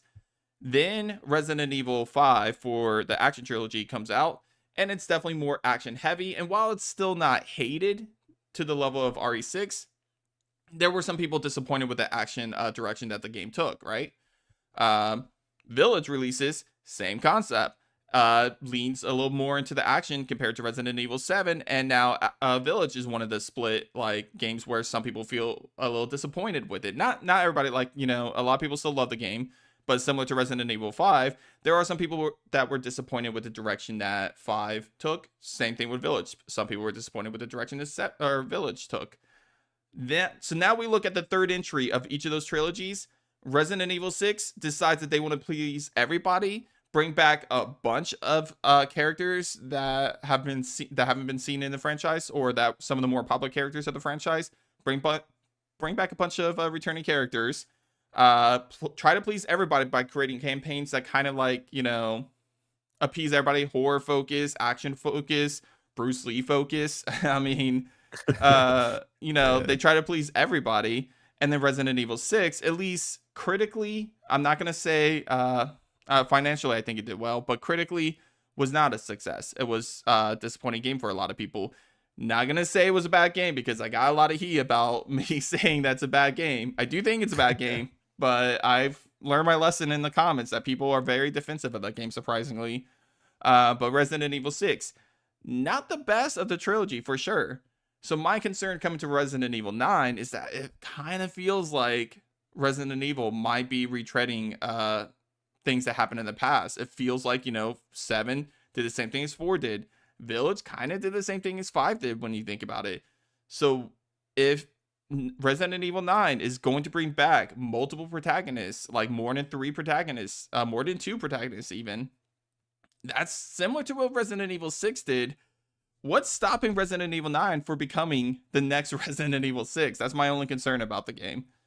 But yeah, the main thing I want, they gotta raise the stakes. I'm not saying like, oh, if you don't get to this thing in time, the world's gonna explode, you know, type stakes, you know. But yeah, like the reason, like for example, the reason why 4 works, you know, a lot of people don't like Leon, like, oh, he's too action heavy, he's overpowered, he doesn't fit in a Resident Evil game.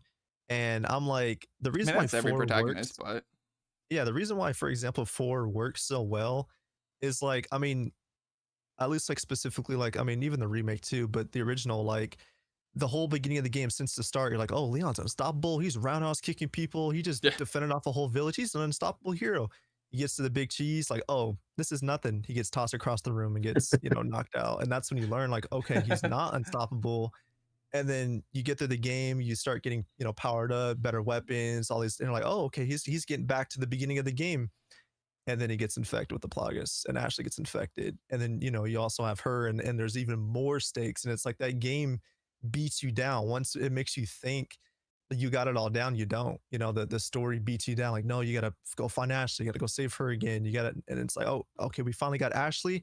Oh, but we're infected. Great. Now we gotta go, you know, get this Plagas out of her body. Oh, we can't do that because Sadler's in the way. You know, like there's more stakes every time. And I think 6 had stakes, but in my opinion, I feel like they were just trying to recreate like RE2 again. Like, oh, this city's gonna explode, you know. But 9 needs to raise the stakes, especially if you're gonna bring back the heroes.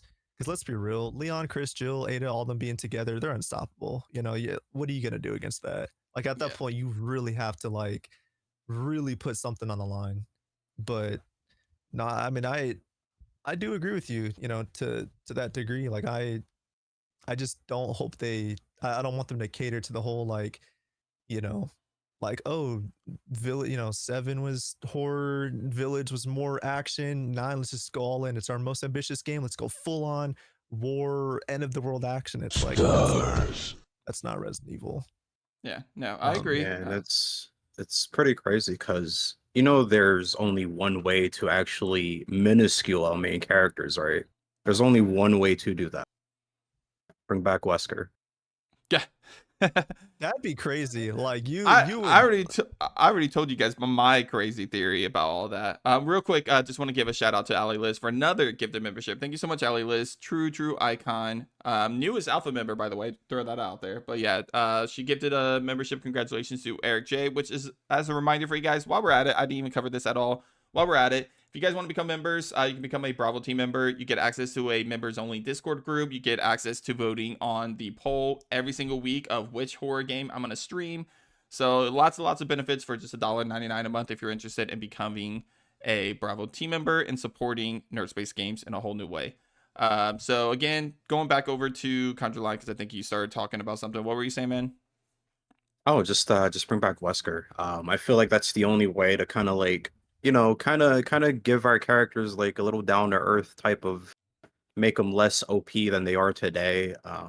I feel like that's the only way to do it because so far when it comes to like, I feel like RE is suffering from like villain issues. I don't think Yeah. that our characters are like too OP. I just feel like every just villain is absolutely forgettable, and I feel like that's a huge issue in the series right now because who do we get after Wesker? I We have an had idea for that. Simmons. I have a We have badass idea for that. But go ahead. Spencer's gone, Wesker's gone. So after him or them, we had Simmons, we had I mean, I guess you consider we had Mother Miranda, just basically all one-off characters that aren't really like a global threat to our main characters that I feel like they're gonna kind of just be there for. I just don't feel like we have that yet. We never gotten that since RE5. Yeah. We had these kind of smaller villains that are like, and even after Simmons, they felt kind of samey with having like the Simmons like persona, like in the movies. They all felt like Simmons, which is weird. Yeah. Fair. They kind of like took that trend and like ran off with it. So I don't. I This think make it's a they're like, villain this makes issue. sense. Yeah. No, I agree. I think Rapper Crafter, you started commenting on what Conjureline was saying about Wesker. Did you have something to add to that? Nah, I mean, nine needs. I agree. Like nine desperately needs. I mean, because like Village, I liked all the characters. Like all the villains were cool, but they came off as more like it was hard to take them serious. You know, I mean, they all had great personalities, but it's like Yeah, they were like, we like I like them all. You know, I like Moreau and Dimitrescu. You know, they were all great, but we need like an actual. I mean, to be fair, Wesker wasn't the most intimidating. Like he said some things where it was like, it's Resident Evil. It's always going to be cheesy, but it's like the actions that they do is what's more important than what they say. I feel like a character can be extremely goofy, but it's the actions and what's at stake that makes them a terrifying You need villain that you want that to be afraid global of. saturation type Yeah, of motivation, of course. right. Complete Um, global, so but no, that's what I want for nine. Like I mean, my like here's I'm not saying this is what I would want to happen, but if this did happen, I'd be like, okay, you got me.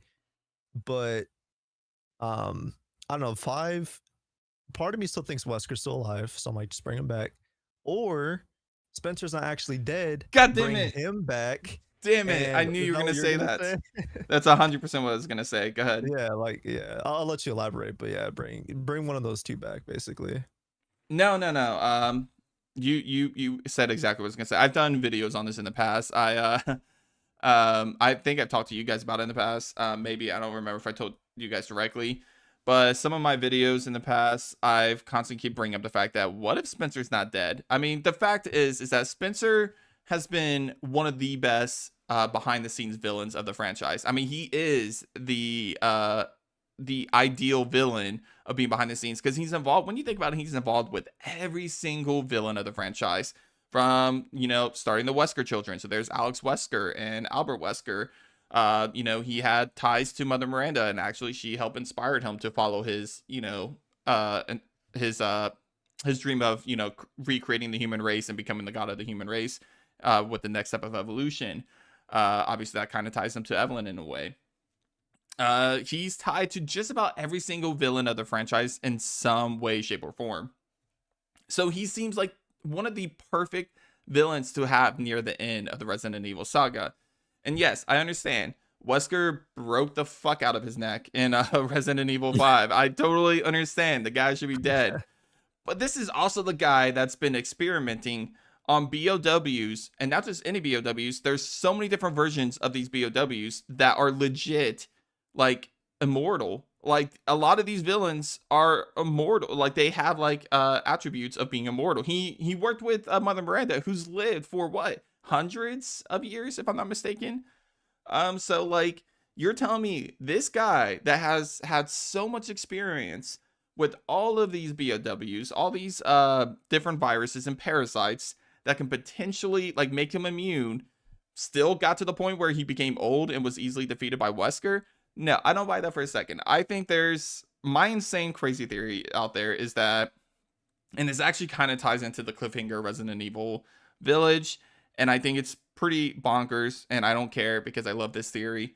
But I believe that Oswald E. Spencer, like, I think he kind of either like creates some sort of clone of himself that's younger and that is obviously stronger and more enhanced, and that version of him somehow worked his way up in the BSAA and became the person that's responsible for using BOWs in the BSAA. So rather he's the new leader of the BSAA, or he's, because we don't know who the leader of the BSAA is right now, right? Ever since we lost Clive O'Brien, we don't know who the leader is, if I'm not mistaken. Yeah, we Yeah. don't know. Okay, so my insane theory is that this younger clone version of Oswald E. Spencer, because I don't think he would have died that easily, and it pisses me off that he died that easily. I think that version of him is somehow the head of the BSAA, and he's been using that to kind of cover up his own research so he can do it behind the scenes.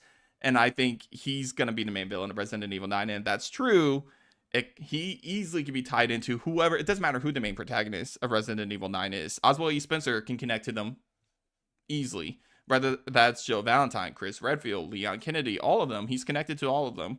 So that's my insane prediction. That's my insane theory. I would love if I'm right. I'm probably wrong, dead wrong, but You could be right. That could actually be a good theory, only because he did have connectivity with Miranda, who is capable of, immortality. And honestly, even when it comes to like switching consciousness to like another body, isn't Right. like outside of the realm of possibility in RE, because we see Natalia with Alex Wesker currently, who's now like a teenager or some shit. Like she's still around. Alex Wesker is still alive somewhere. So that's not like outside of the realm of possibility when it comes to RE. So that can happen. Yeah, no, I 100% think it's a possibility. I hope it's true because, I mean, what villain could top the idea of Oswald E. Spencer still being alive and being the villain of Resident Evil 9? I don't think there's a single person, except for maybe Wesker. But even then, I think Oswald E. Spencer still has a lot more potential because Spencer is responsible for creating Wesker, essentially. So, I don't know. That's my same thoughts. I know you were talking about Oswald E. Spencer before, I had a breakdown, Rabbit Crafter. But do you have any of your own personal theories as to how Oswald E. Spencer could be the main villain of Resident Evil 9? No, I mean, if anything, they're probably going to follow the typical formula if they did bring him back. Like, you go to the end, they all go to a facility together. He's waiting there. You kill him, and then, he becomes a BOW. And I don't know. I want them to experiment a little bit more. I don't know what exactly. It's just like a thought I'm throwing out there. Like, I don't really want to follow I know that's like typical RE formula. Like, you go through these different locations, then you end up at a facility or some Right. lab, and then you fight the final boss, you fly off to the sunset. But it's like I want them to do so. Because Village's ending was definitely like the saddest RE ending ever. Oh, That's why I liked it 100%. so much. Like it was different. Like usually like these RE games, it's like we did it, guys, and then you fly off into the sunset. Village's ending, like I remember sitting there and I was like, okay, so where's the actual ending? Because that was kind of sad, Like I'm sitting there like it just didn't. Village's ending was not a feel good ending at all. Like yeah, we beat the bad guys, but it's like Ethan sacrificed himself, and Mia, she's sad. She lost Ethan, and then we find out that the BSA are using bioweapons now. It's like there is no good really, other than the fact that we beat Miranda. So I want 9 to really. They don't have to follow that story directly. I mean, I forgot to mention that too. I would like them to do that as well, like to follow that BSA story at the end of Village. I know a lot of people want that too. I'm so pissed Oh, there's a chance they're not going to, and I would not be surprised if they don't. yeah, which is a possibility because that would be. I think that would be better for a lot of. I mean, a lot of people want Jill back, but I mean, you could still bring her back. You could have Chris, Leon, and Jill.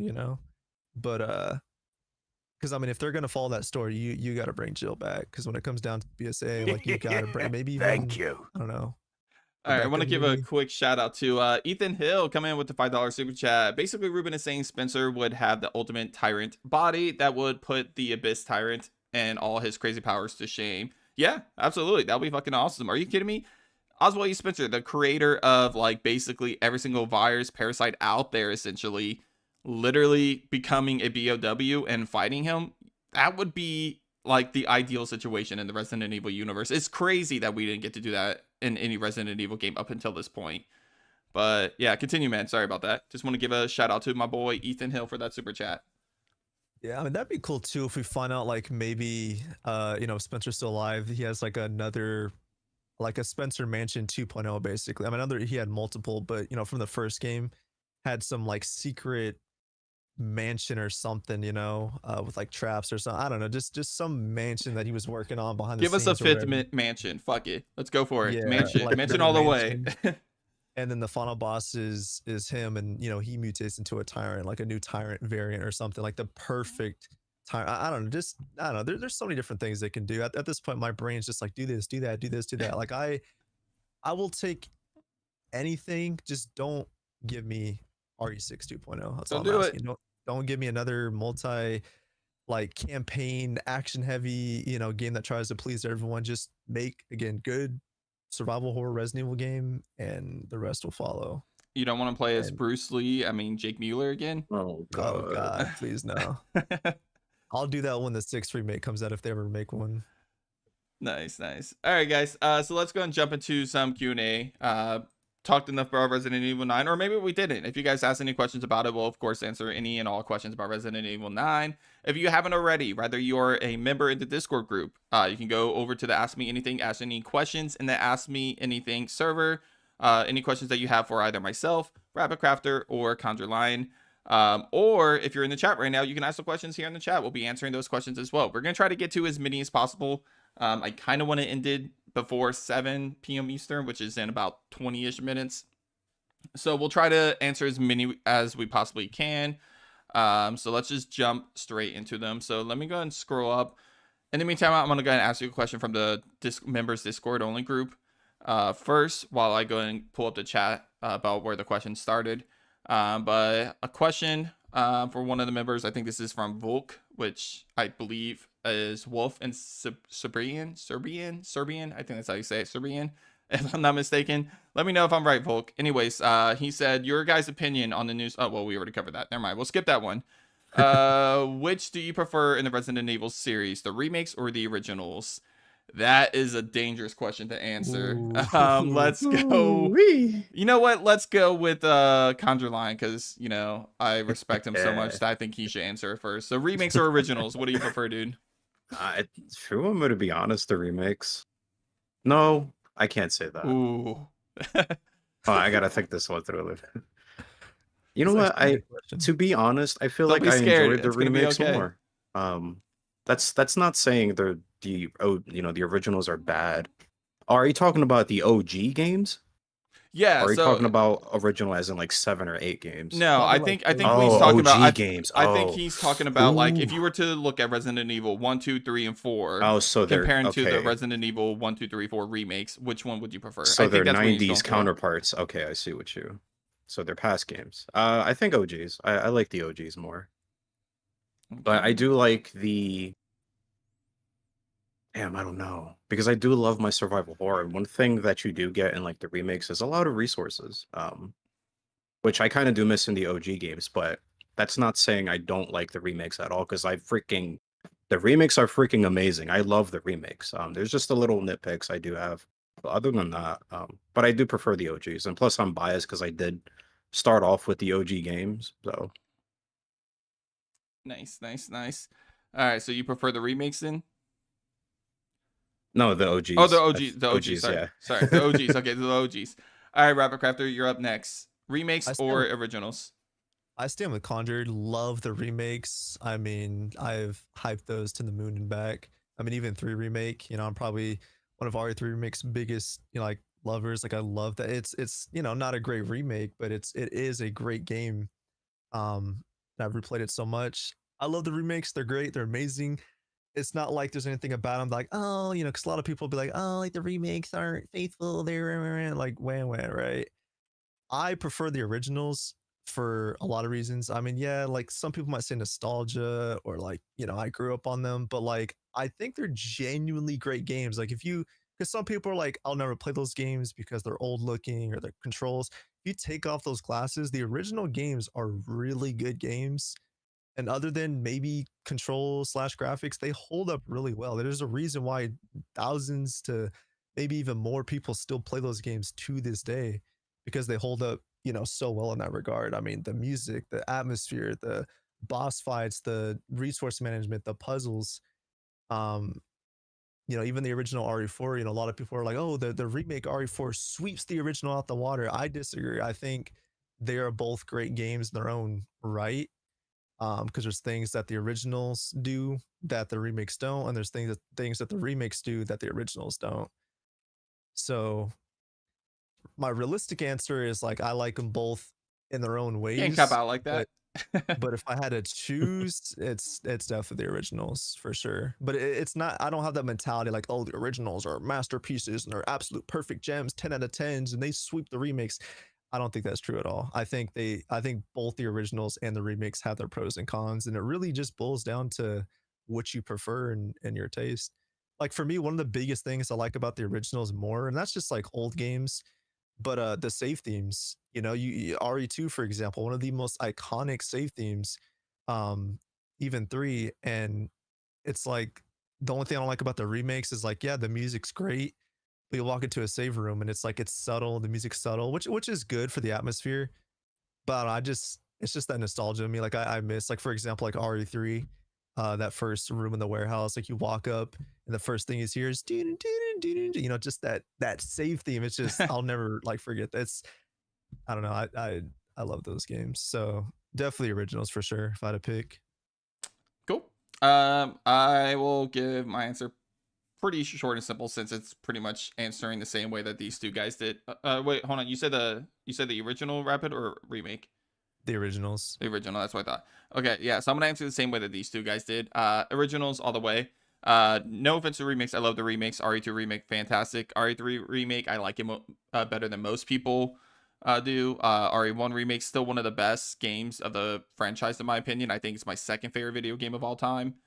And RE4 was great, but ultimately, the originals have always captured my heart. They're the games I replay the most, especially Resident Evil 2. The original Resident Evil 2. I replay that game nonstop.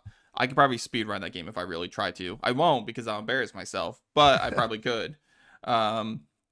So Resident Evil 2, the classic trilogy specifically, I'm just obsessed with. And I just like fixed camera angles, really. So that's pretty much all it comes down to, is that I just love playing as fixed camera angle. Do I love the remakes to get a new chance to experience these said games all over again? Absolutely. But that doesn't mean that I like the remakes better. It just means I like the new way of experiencing them. So the originals is my personal preference of original versus remake. And now all the remake people can come and start hating us in the chat because none of us went with the remakes. So that will be fun. Let's go and move to one of our questions here in the chat itself, and that was, do you prefer, this is from Cornbread, do you prefer first person perspective, third person perspective, or over the shoulder perspective? Third person's fixed camera, I think is what you meant by that. So fixed camera, first person, or over the shoulder third person. Let's let Rapid Crafter go first this time. Oh boy.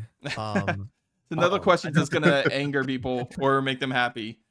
I'm so used to making, I mean, I have some of the most controversial videos in this community, so I'm not afraid to, but hot take, first person gets way more hate than deserved, but I think it boils down to preference as well. That's why it's hard. It definitely boils, because people get motion sickness and all that, and the difference between the OGs and the remakes is you can say that's preference too.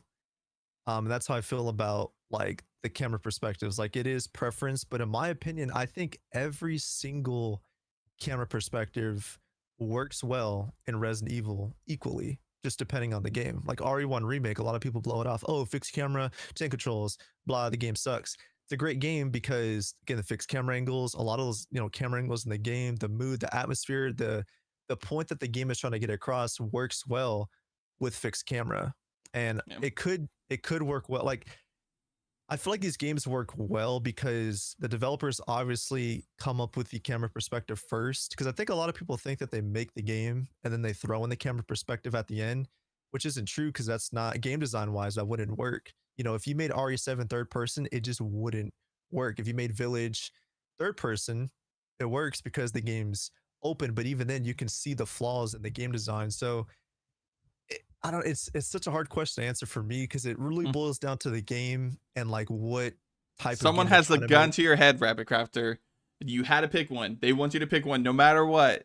Which one had to be? God. First one that comes to mind. Oh Lord, I can't even do that because it's just I really love them equally.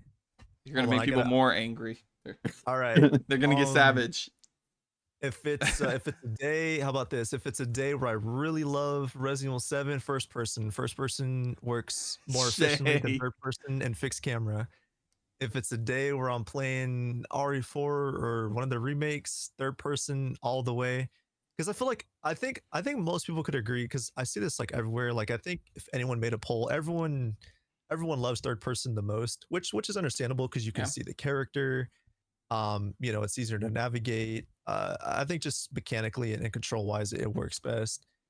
Um, and a lot of newer fans obviously sleep on fixed camera, which is understandable. It's not Yeah. a It's not a popular modern style, gameplay style for sure. but it's still efficient. It's not just, oh, that's old game design. I disagree. There's a reason why we're still getting fixed camera indie games, because there is an audience for that, and it's more than just. I think some people think that a camera style is just there, but these camera styles are meant to convey something. It's like a movie director, camera shots, like they're meant to convey whatever the game's trying to tell. I think at the end of the day, I'd say third person, but again, it's hard because I don't know. I love them equally. It's really hard. It really is. I feel you. I get you. I'll just answer mine real quick before I pass it over to Conjured. So I would probably go with fixed camera just because, again, same reason why I went with the originals over remakes. It's what I grew up with. It's what I like experienced the first time. And it's how I experienced the franchise for the first time. So it's always gonna pull me in. Plus, fixed camera games. There's so many ways to kind of like play through it that feels different, whereas first person and third person over the shoulder kind of feels a lot of the ways it's kind of the same way of playing it through it. You can't really change it up so much, whereas fixed camera, I feel like there's a lot more you can change up a little bit. But ultimately just comes down to me just growing up with the fixed camera over the other perspectives, and because I grew up with them, I fell in love with them at a younger age and became obsessed with them at a younger age. So I got to go with fixed camera. Conjured. I love all three, but if I had to really, really pick one, I would go for fixed camera. Not saying it's like the best camera, Yeah, it's not the best camera I'm not style saying that because it either, by the way. Don't hit up the chat, please.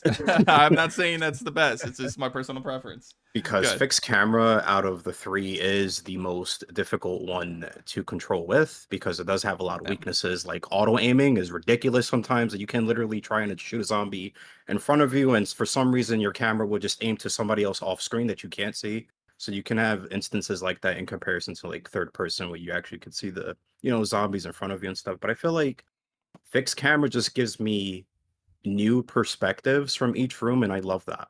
That's one reason why I love about the fixed camera games too. That's true. That's a The good way of looking different, at it. yeah, you get different perspectives of each room of every area you basically go, and it gives you like the camera angle that the developers want you to see on purpose. Yeah, That is true. Yeah. I That's like that. yeah, and it kind of gives it like this more cinematic feel to it. Sometimes it'll kind of like twist the camera dynamically to kind of give you like the sense of like wooziness or like a sense of unease or so I love stuff like that. That's something that I can't see third person to do too often, even though I love the third person perspective as well. But it's stuff like that that I notice little things like that. I enjoy so much. I'd Cool. probably have to go fixed camera too. I mean, You the thing changed with your answer because of us, Rapid Liar. well, it's just like, okay, you think about, like, for example, the RE1 remake. Like, I don't know, when I think of that game, one of my favorite shots in that game is, it's the very beginning of the game when you walk through the door and you have that camera angle where Yeah, it's you can't looking see at you what's from happening outside the over there. Yeah. window. Yeah, Stuff from like outside the that. window. Yep. And some See people the are just like, lightning.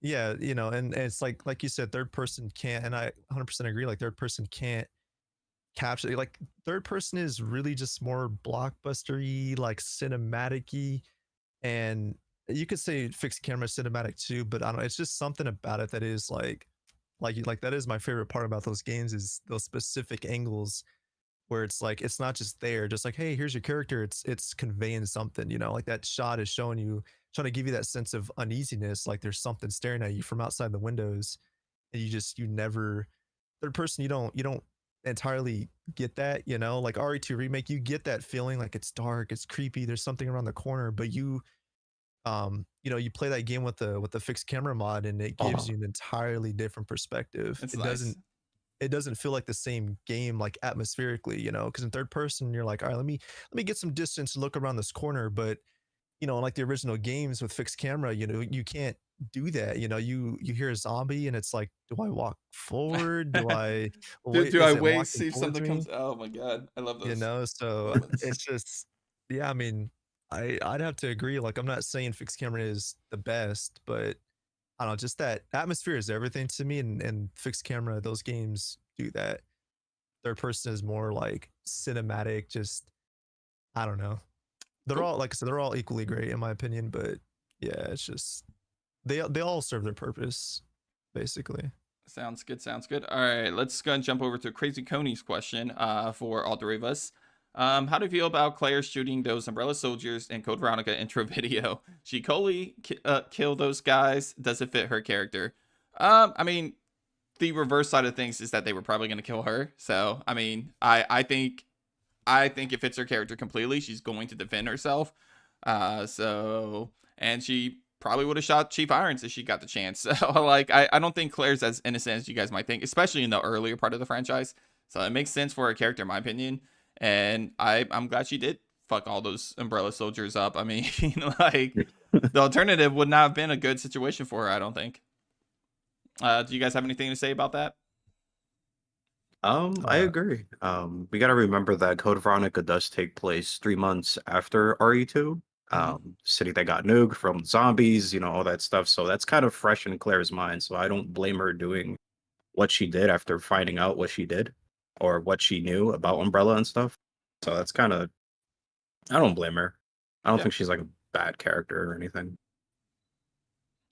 yeah, I cool. mean, she was still really young. It's not like she matured and it's like, oh, I'm much older and wise and I don't kill people like that. Like, she was much younger. And like you said, you know, coming off that anger of finding out what Umbrella did, and what they were going to do to Sherry, it's, you know, she was probably upset and just, it's like, you know, screw Umbrella basically. And on top of that, I mean, she went to that facility to look for Chris, and you put Chris on the line in front of Claire, she will destroy anyone in her path to get to Chris. Like, you know, her and Chris have always had each other's backs. That's, you know, that's like their whole thing. They're not just brother sister. I mean, they will die for each other. Um, so, you know, assuming she knew he was there, or thought, you know, she knew he was Thank you. there, you know, of course she's gonna kill anyone in her path to get to him. All right, just want to go and stop real quick before we continue the questions. $5 super chat came in, so I have to jump over to that real quick. Thank you so much, Ethan Hill, for the $5 super chat. Once again, with all this camera talk, you should do a top 10 best fixed camera horror games after you give post trauma a try, then rank it. Yeah, so shockingly, that's already on my radar. That is something I'm doing. Actually, specifically, I wanted to do recent modern horror games and fixed camera games, top 10 like recent horror modern fixed camera games. And the reason why I haven't done it yet is because there's just a ton of them coming out soon, including Post Trauma, Hollow Body. Well, that's not really fixed camera angles, but Echoes of the Living fixed cameras. So there's a lot of fixed camera horror games coming out that I really want to try before I make that list. But there's plenty of them that are already out there that are really good. Alyssa's really good. Tormented Souls, the original one's really good. So yeah, it's a list I'm definitely working on. But as you just pointed out, I'm waiting for a few more games to come out before I continue that list. But thank you so much for the $5 super chat, my dude. Okay, so from Vicky, people should Resident Evil. I don't know if this was directed towards us or towards the chat, but I'll ask it real quick anyways, and we'll just give a quick answer each. People should Resident Evil 9, can't talk. RE9 be a long game, short game, or a memorable game. I don't actually really like long Resident Evil games. I actually like my Resident Evil games to kind of be like anywhere between, I would say 6 to 8 hours is like the perfect window for how long I like my Resident Evil games to be. So I'd probably say short and memorable. But what about you guys? Long or short and memorable? Connor, you can go first. Go Conjure? first. I think short and memorable only because 6 was extremely long and forgettable. So give me short and memorable any day. All Yeah, right. I Rapid, agree. what are you thinking? I mean, because Resident Evil games are meant to be highly replayable. I mean, these games quite literally are designed for that. Because you could say any game in the world is replayable, but Resident Evil games are designed. I think a lot of people overlook the design in these games. They are designed to be replayable. You know, unlockable weapons and endings and characters or whatever else these games offer. So, um, I don't want to replay. You know, like RE3 remake. That's one of my most replayed RE games. Like, I mean, I've replayed that game in 1 week. I replayed that game like 50 times. Like, I was just speedrunning. And it's because that game was so short. I'm not saying they need to be that short, you know. Like, I agree, 6 to 8 hours is like that's the perfect sweet spot for an RE game, 6 to 8. Yeah, I You could think look that's at something perfect. like RE4, like the OG RE4, even the remake, like those, but specifically the original. They're too That long, in my game, opinion, honestly. They're like, what, yeah, 16 like to 18 hours? Or no, 14 hours, right? yeah, like 14 to 18. Yeah. Yeah. I love the OG RE4. It's still my favorite RE game. But I've always said that game, there's parts in it that are definitely like very dragged out. Like even in the castle, because a lot of people are like the castle's the best part, which I agree, but It's too like there's even long. parts of the castle It's that are too just long. so dragged out. And it's like if you trimmed all that down, you know, that game just be just even more perfect than it already is. So yeah, 6 to 8 is like the sweet spot. I agree with that. Sure. Um, let's go to one of the members' questions in the Discord group. Let's jump to Felina Marie, one of the biggest supporters of the channel, of course. Felina Marie, what was your favorite oh my god moment in a game where your mind was just blown? So I saw this question earlier, so I was already thinking about it. So I guess I'll go first. That way it gives you guys time. The first one that comes to mind, and it's probably not the biggest, it's just the first one that comes to mind when I think about this question, is I'm a big Kingdom Hearts fan. And my favorite character, because one of my dogs is named after him, but my favorite video game character, one of my favorite video game characters of all time, outside of Chris Redfield, is Roxas from Kingdom Hearts. And in Kingdom Hearts 3, spoiler for those that haven't played Kingdom Hearts 3, Roxas has one of the biggest and best entrances of the Kingdom Hearts franchise. It's pretty badass. I won't go into details about what it does, but when he popped up, I felt like I was watching Avengers Endgame. Like, it just, I was so hyped. I'm like, oh my god, let's go. You are so fucked. Oh man, I was so hyped when Roxas first appeared in Kingdom Hearts 3. So that has to be my go-to, oh my god moment of a video game, in my opinion. Which of you guys want to go first? Rapid, Conjured?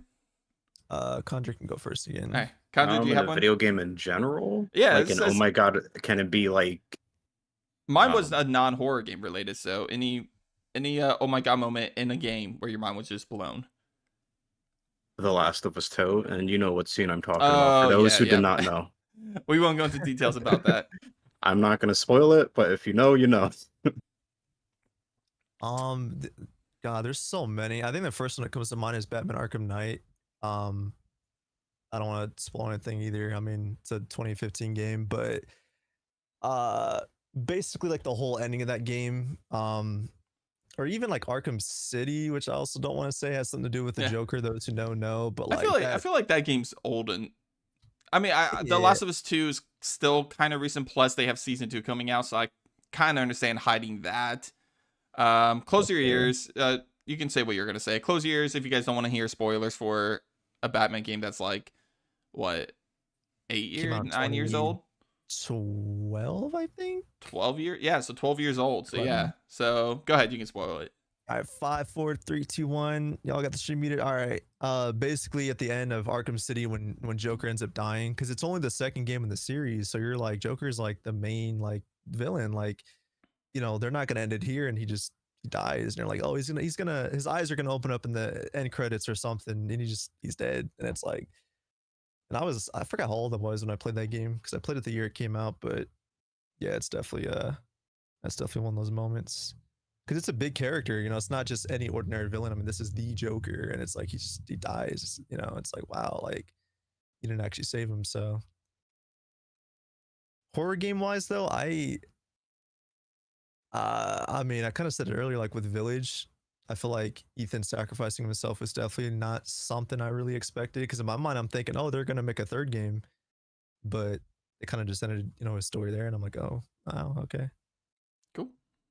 Let's. All right. So we're gonna try to speed through a few more questions and then kind of short. So, and then I'll cover any super chats and stuff that come through, but we want to try to speed through these. Try to get a couple of these. So let's see.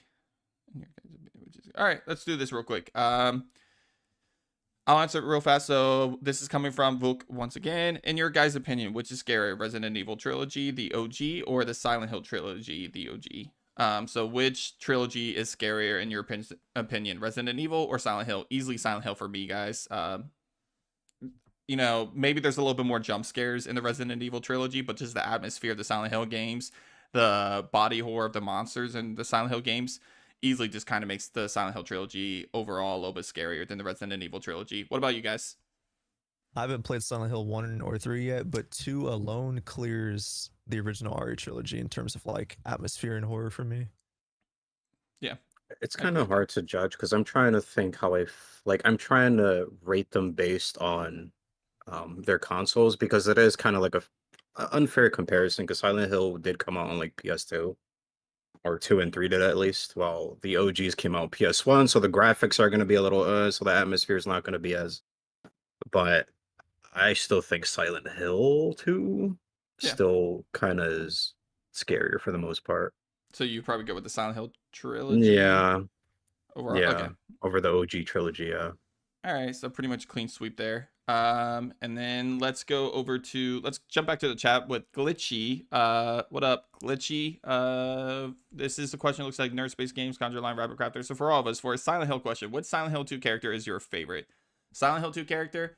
I mean, obviously James Sunderland's the easy answer. If I had to pick someone outside of the main character, I kind of want to go with that's tough. I think if I had to go with anybody, it would be between Laura and Angela. I'm gonna go with Laura. I like Laura a lot. What about you guys?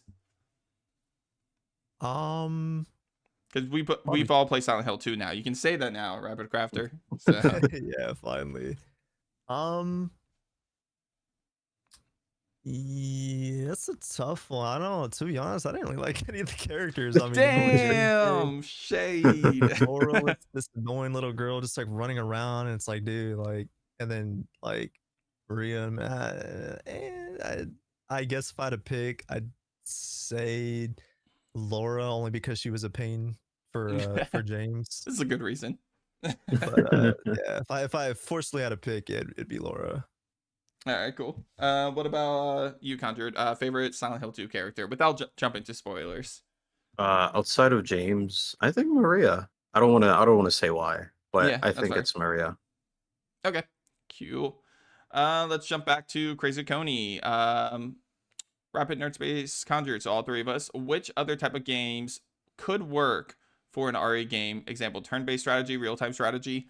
Oh, so I guess you're trying to. I guess the basic question is asking like what type of other genre will work for a survival horror collab. Is kind of. I think that's kind of what the question's kind of basing it off of. Looking at the way it's worded. Um, I mean, the first thing that comes to mind when you ask this question is Parasite Eve. So they proved that, you know, turn-based, or not exactly turn-based, but like the RPG elements of a survival horror game could also work with the elements of a JRPG, RPG style type of gameplay. It's exactly why I would love to see a Parasite Eve remake slash remaster. Just because I love the gameplay style, especially Parasite Eve 2. I know a lot of people prefer the first Parasite Eve, but I actually really like Parasite Eve 2. So I would love to see more games kind of try to implement that strategy of a survival horror game mixed with like RPG elements. Alan Wake 2, I think, experienced it a little bit. I know Evil Within was a big one that kind of experiment with the survival horror RPG elements because you upgrade your character and weapons and stuff in Evil Within. So that was very, very reminiscent of like RPG elements. But yeah, I would probably say like a turn-based slash RPG style in a survival horror game works really well, and I would like to see more games implement that. Do you guys have anything to say about that question? Turn-based 100%. I mean, the board games prove that. You know, I've played all the Resident Evil board games. That is like the perfect formula, or like XCOM, or like any of those like strategy games you see on PC where it's like top down and you like, you know, select your team and you know you pick where to like make a move and whatnot. That would be the perfect like formula for an RE game. I mean, the board games have done it already. And you can actually play them on PC digitally, um, through Steam and everything. So it's proven that style works perfectly. Cool. Conjured, anything you like to say about it? I think a roguelike. The first game that does pop up is Call of Duty Zombies. I feel like having kind of like the RE formula mixed with that, let's say like every 10 rounds we see Nemesis pop up, every 20 Mr. X, Instead of like a juggernaut machine or something like that. It's a different machine of some sort. You pick up Leon's gloves and you get 20% of increase in reload or some shit like that. So they can do so many genres within the Yeah, RE universe. Even like open world multiplayer stuff they can do that with. for sure. Okay, let's do Noir, and then Volk actually asked like a handful of questions that we're gonna do a speed run through with his questions. Because they're all pretty simple answers, I think. But so let's just go to Noir's question first. Least favorite monster in Resident Evil. I'm gonna go with the concept of that this means like the most annoying monster for me, and one of the most annoying monster. I did a whole video on this, but my most like annoying monster to deal with are actually the moths in Code Veronica. They're such a Oh my pain in God. the ass. Fuck those moths. Like they always poison you, and then you have to turn around, go back, and use the blue herb thing. But then you get poisoned as you're leaving again, or worse. They lay eggs on you, so they don't hatch right away. So you can't even like unpoison yourself right away because those eggs stay on you, then you walk into a different room, and then they hatch, and then they fucking poison you, and now you're screwed because you have to go back and repeat the process. They're a pain in the ass. If there was a second choice for me, though, it would probably be the lurkers in RE0, because even though they're Oh my rare, lord. they will end you in a heartbeat if you're not careful. So, but yeah, the moths and Code Veronica is my least favorite monster of Resident Evil to deal with. Who wants to go first out of you two guys? Basically every enemy in RE0 that's not a zombie. I can't That's stand valid. like any enemies in that game. Oh my god, Mimicry Marcus, Lurkers, the My lord. Yeah, what the was monkey the enemies, the Eliminators? That's what I was trying to think of. my god. All right, what about you, Conjured? You guys should know this answer. Anything that Oh, flies. the crows in Outbreak. Anything that the crows, the moth, everything that flies. No Vistadors, throw them in there too, just because they fly. Oh my Literally god, I anything that forgot about flies. them. Oh my god, yeah, you have a kryptonite for anything that flies, as proven in our Outbreak playthrough. Which, by the way, I want to play with you guys sometime. Might not stream it, but I do want to play with you guys sometime soon. I still have it That'd be downloaded. fun. I don't know about you guys. I Oh still yeah, have it for too, yeah. sure. All right, we'll do that sometime soon. Okay, so let's speed run through our boy Vok's questions because he asks a handful. I don't know if we'll get to all these because it's already passed. So let's see. Which boss fight is the worst in all the Resident Evil Silent Hill games? For Resident Evil, I can't. I mean, to find worst, the ones I hated the most. This is a hard question to answer. Actually, does anybody have an answer already? I do. Let's go to you first because I have to think for a second. So you go How first. damn Scorpion from RE0. Oh my god, Oh my that's god. lame as Yeah. hell. All right, fair point, fair point. What about you, Rapper? Do you have one already? I don't know, off the top of my head, it's so stupid because it's not even like the game's fault. I mean, it is the game's fault, but not. But RE5, the one enemy that you have to fight with the flamethrower, if you know what I'm talking about. You're in that lab Oh in my Excella, like Oh, the it's a I forgot what they're I called. just Ouroboros test subject or something like that. I don't know. I just that fight was just but it was mostly like I have this like because there's a glitch. I don't know if it's on like just the modern version of the game or what, but I've always run into this glitch where you can't kill that enemy and you have to kill it with a rocket launcher. And for that reason alone, I've always hated that enemy because every single time I fought him, I swear I've always ran into that glitch. I think at Hmm. least on harder difficulties, but yeah, that alone is just And if it's not that, if it's not because of that glitch, then yeah, I'd probably like any boss in RE0. I can't. Maybe the bat in RE0. I was gonna mention that. Yeah. Yeah. For me, I know I have a list on this. I just can't think right now. So there's a whole list if you guys want to look at the easiest boss fights because that one of those will probably be at the top of my list. Then I have another list of the most annoying boss fights. So I have lists for these topics. But if I was going based off of my head, like the first things to come to mind is Evelyn in Resident Evil 7. I think it's lame as fuck for a character that's been like so active throughout the game, and all of a sudden she's just like a big blob, similar to Birkin but worse. And then as you just mentioned, the bat. I remember mainly I just hate the bat just because it's just a waste of ammunition. It's such a pain in the ass to hit the bat with your weapons, especially if you're trying to use the grenade launcher. And if you're using those flame rounds to try to end the bat fast and you miss, that pisses me off. So those are the first two that come to mind as being extremely annoying and I just hate. Silent Hill specifically, I can't.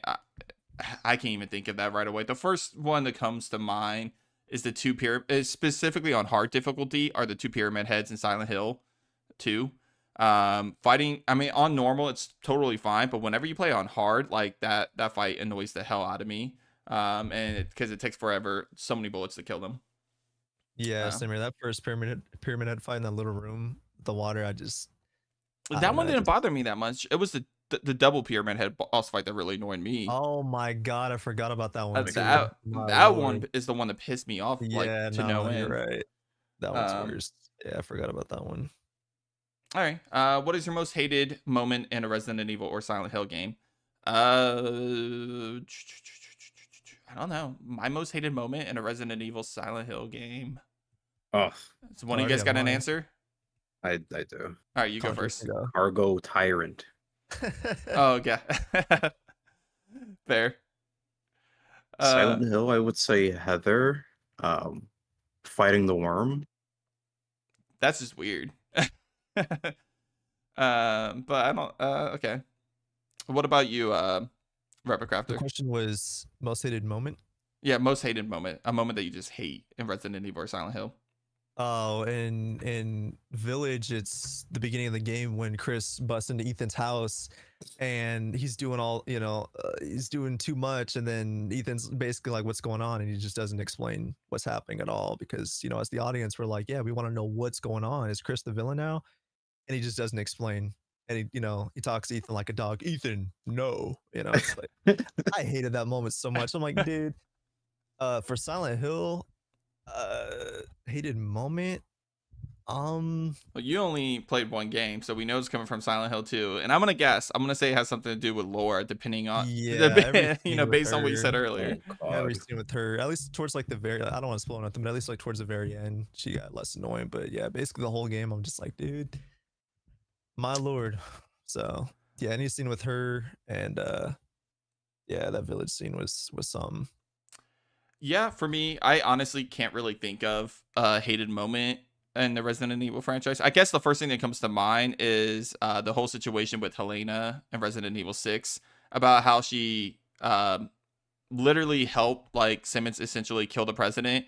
And she's basically responsible for the president getting killed, essentially. Even though she didn't know what was going on, she is still responsible. And then at the end of the game, they're like, hey, yeah, no, you can definitely keep your license. You can definitely still be part of the agency that protects the president. Totally fine. We forgive you.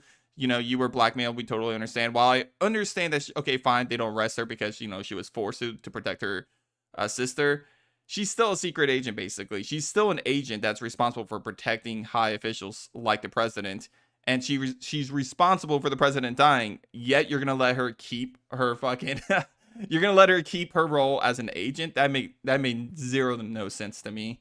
And I was so pissed off when that happened. Let's see. What is which mod is your favorite in a Resident Evil game? I really like the Seamless HD projects. I'm a huge fan of the Seamless HD projects. I don't know if that really counts. If you're wanting something that's like adds to the game, something else I really like that I think is very, very underrated is the BioRan randomizer. I love the randomizers, but if you're talking about as a whole package, I love the Seamless HD project as a whole. What about you, Rapid? You go first this time.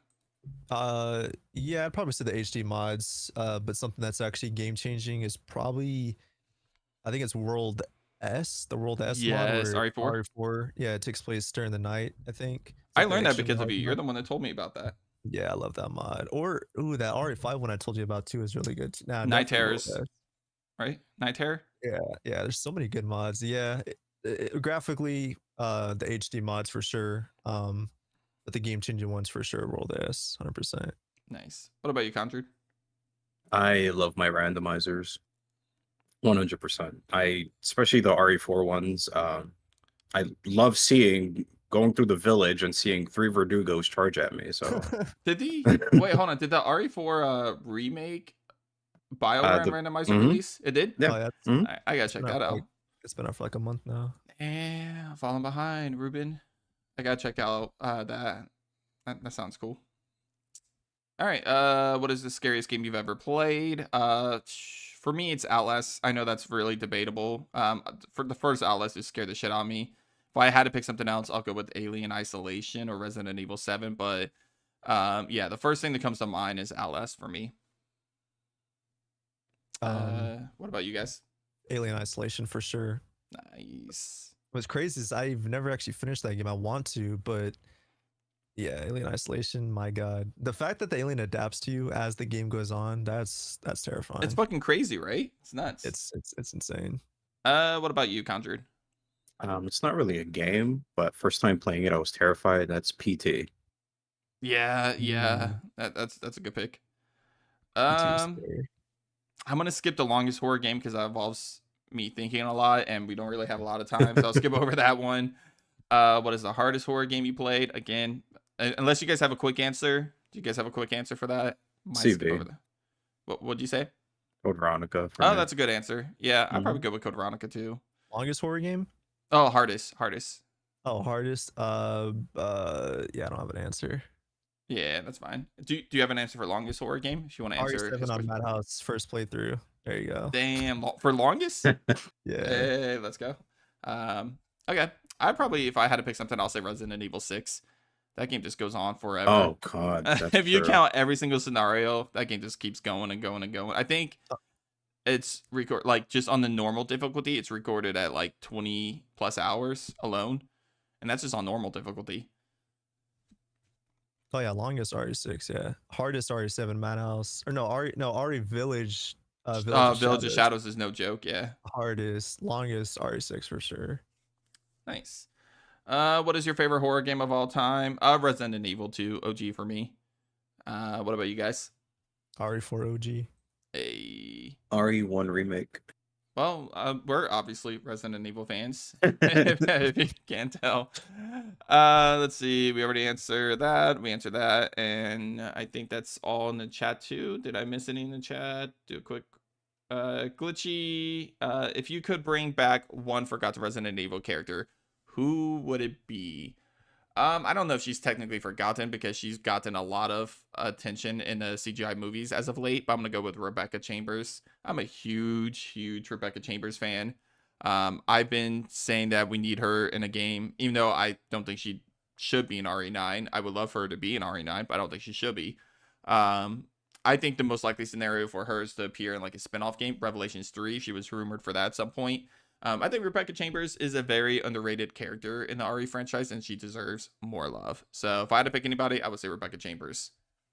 Sheva. And I'm still mad that they were supposed to put her in Vendetta and they never did. Were they? Right, yeah. It was confirmed. Was it in place of someone, or was it just in addition to the ones that were already in there? I don't remember. I think it was one of the producers or someone they confirmed like she was at some point like they planned for her to be in the movie. I don't know if she was supposed to be an addition or I'm assuming maybe a replacement, but He was supposed to be in replace of Rebecca, but because Sheva wouldn't make sense of her history of virology, they had put Rebecca in instead. See, I'm okay yeah. with that decision then. No offense to Sheva. So like Yeah. I for the prefer story, it makes Rebecca sense. way over Sheva. But Sheva's such an underrated character. They got to bring her back at some point. I agree. What about you, Conjured? I'd say Rebecca, but to add on to that, I'd say with Billy. I want to see Yeah. Billy back. Yeah, no, I agree with that. That's good. I mean, we all want to know what the hell happened to him. So it'll be nice to know what's his deal. Is he alive, dead? Is he in an umbrella facility being tested on? What's going on with the dude? Did he become Nemesis? I know that was like a theory that a lot of people were saying for the he longest has time. like the most questions. Yeah, no, And out of like all the side or like one-off characters, I feel like he has the most. Yeah, he was really mysterious. There's a lot more to explore with this character. Yeah, I have a whole video of people I want to come back, but yeah, Billy's up there at my top of the list.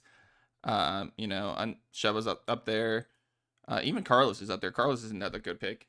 But yeah, for me, it's got to be Rebecca. All right. So I think that's all the questions that we're going to get to today. Let's just go over the spiel and then I'll let you guys go. So first off, I just want to thank everybody for joining us in this live stream. It's the first time since the podcast has been back.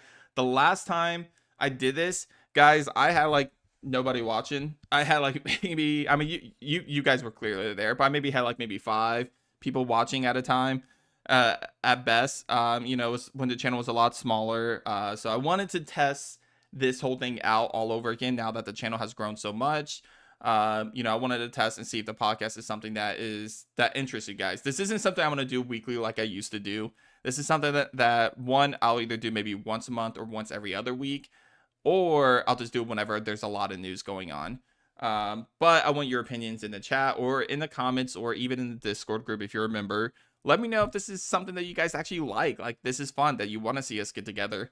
Obviously, Rapid Crafter, Conjure Line, they have their own things to do, so they can't make it every time, I'm sure. But, you know, we'll try to get them on board. You know, other people, I know Center for Evil, someone, as you guys saw with his logo at the beginning of the stream. He's someone that stops by a lot too, that used to stop by a lot. So there's other people I wouldn't mind getting on here. But let me know if it's something that you guys want to see, if it's something that interests you guys, and definitely we'll take that into consideration as to if it's something that I'll continue in the future. Also want to remind you guys, if you are a new member, rather that is a gifted membership or you join on your own, you can now officially join the members only Discord group. If you have questions about how to join that, the long story short answer, or the short answer is just go to your settings on Discord, integrate your Discord to your YouTube channel, and when you do that, my server should pop up as one of the servers you can join because it's a members only server, and you can just join that way. Again, that's for members only. And speaking of memberships, if you want to become a member and help support the channel, we have 3 different tiers that offer different benefits and perks to give back to you guys for becoming a member. With the lowest being Bravo Team memberships, which gives you pretty much access to the members only Discord group, lets you vote in polls about which game I stream each week, and a few other things, including access to exclusive emotes. That's all I got on that. Let's jump over to our boys, the guests of honor, Conjure Line and Rapid Crafter. Conjure Line, where can people find you, and what do you have going on again? Remind people what you have going on. I know we talked about that earlier. I'm Conjured Lion. You can find me on youtube.com/@ConjuredLion. I do a lot of Resident Evil videos, obviously. And I'm starting a series called What They Should Do in This Game if it gets a remake, if hypothetically if it does. So I'm currently doing Resident Evil 0. Next week will be Resident Evil 1. But that's pretty much what I'm doing right now. That's pretty much it. Cool. What about you, Rapid Crafter? Y'all can find me on twitter.com/RapidCrafterYT, YouTube Rapid Crafter, and I got a new video dropping in the next few days after a whole month and basically a month and a half of not posting. So it's hype. We're coming back stronger than ever. Appreciate everyone for tuning in. We appreciate y'all. Yeah, and obviously, if you guys are here right now, you know where to find me, so I'm not going to go through that whole spiel. Thank you so much for joining, guys. And as for what's going on in Nerd Space in the next week or so, before the week is up, I do want to get an Alien franchise ranking release on my second channel, Nerd Space Horror. Make sure you follow that channel if you want to go check out horror movie related ranking videos. I'm going to do a ranking on the Alien franchise, including the most recent Alien movie, Romulus, which, spoiler, is actually pretty good. Go see it. And then also on this channel, I have another video going up, which is going to be the top 10 creepiest and scariest schools in horror games. That's in honor of the big back to school event that's coming up. Everyone's going back to school, so why not talk about creepy schools that make you scared to go back to school? That's what I like doing, of course. Streaming, we did the poll for this week. Dead Space is the winner. That was suggested by Alpha team member Ali Liz. So Dead Space is what I'm going to be streaming this weekend. Gonna be different than normal. I'm gonna stream on Friday at 5 p.m. Eastern for Dead Space Part 1 remake, and then I'll finish Dead Space, hopefully finish it on Sunday at 5 p.m. Eastern. Won't be doing it Saturday like I normally do due to family coming in town. But yeah, so Dead Space is the game I'm going to be playing this weekend. Make sure you guys tune in tomorrow at 5 p.m. Eastern to see me play some Dead Space and probably do pretty bad at it because I'm not the greatest at that game. But all right, guys, thank you so much for joining me today. Guys in the chat, thank you for joining us and listening to us talk a lot. And with that being said, I'll see you guys on the next episode of Nerd Space Games. Take care. Take care, guys. Peace.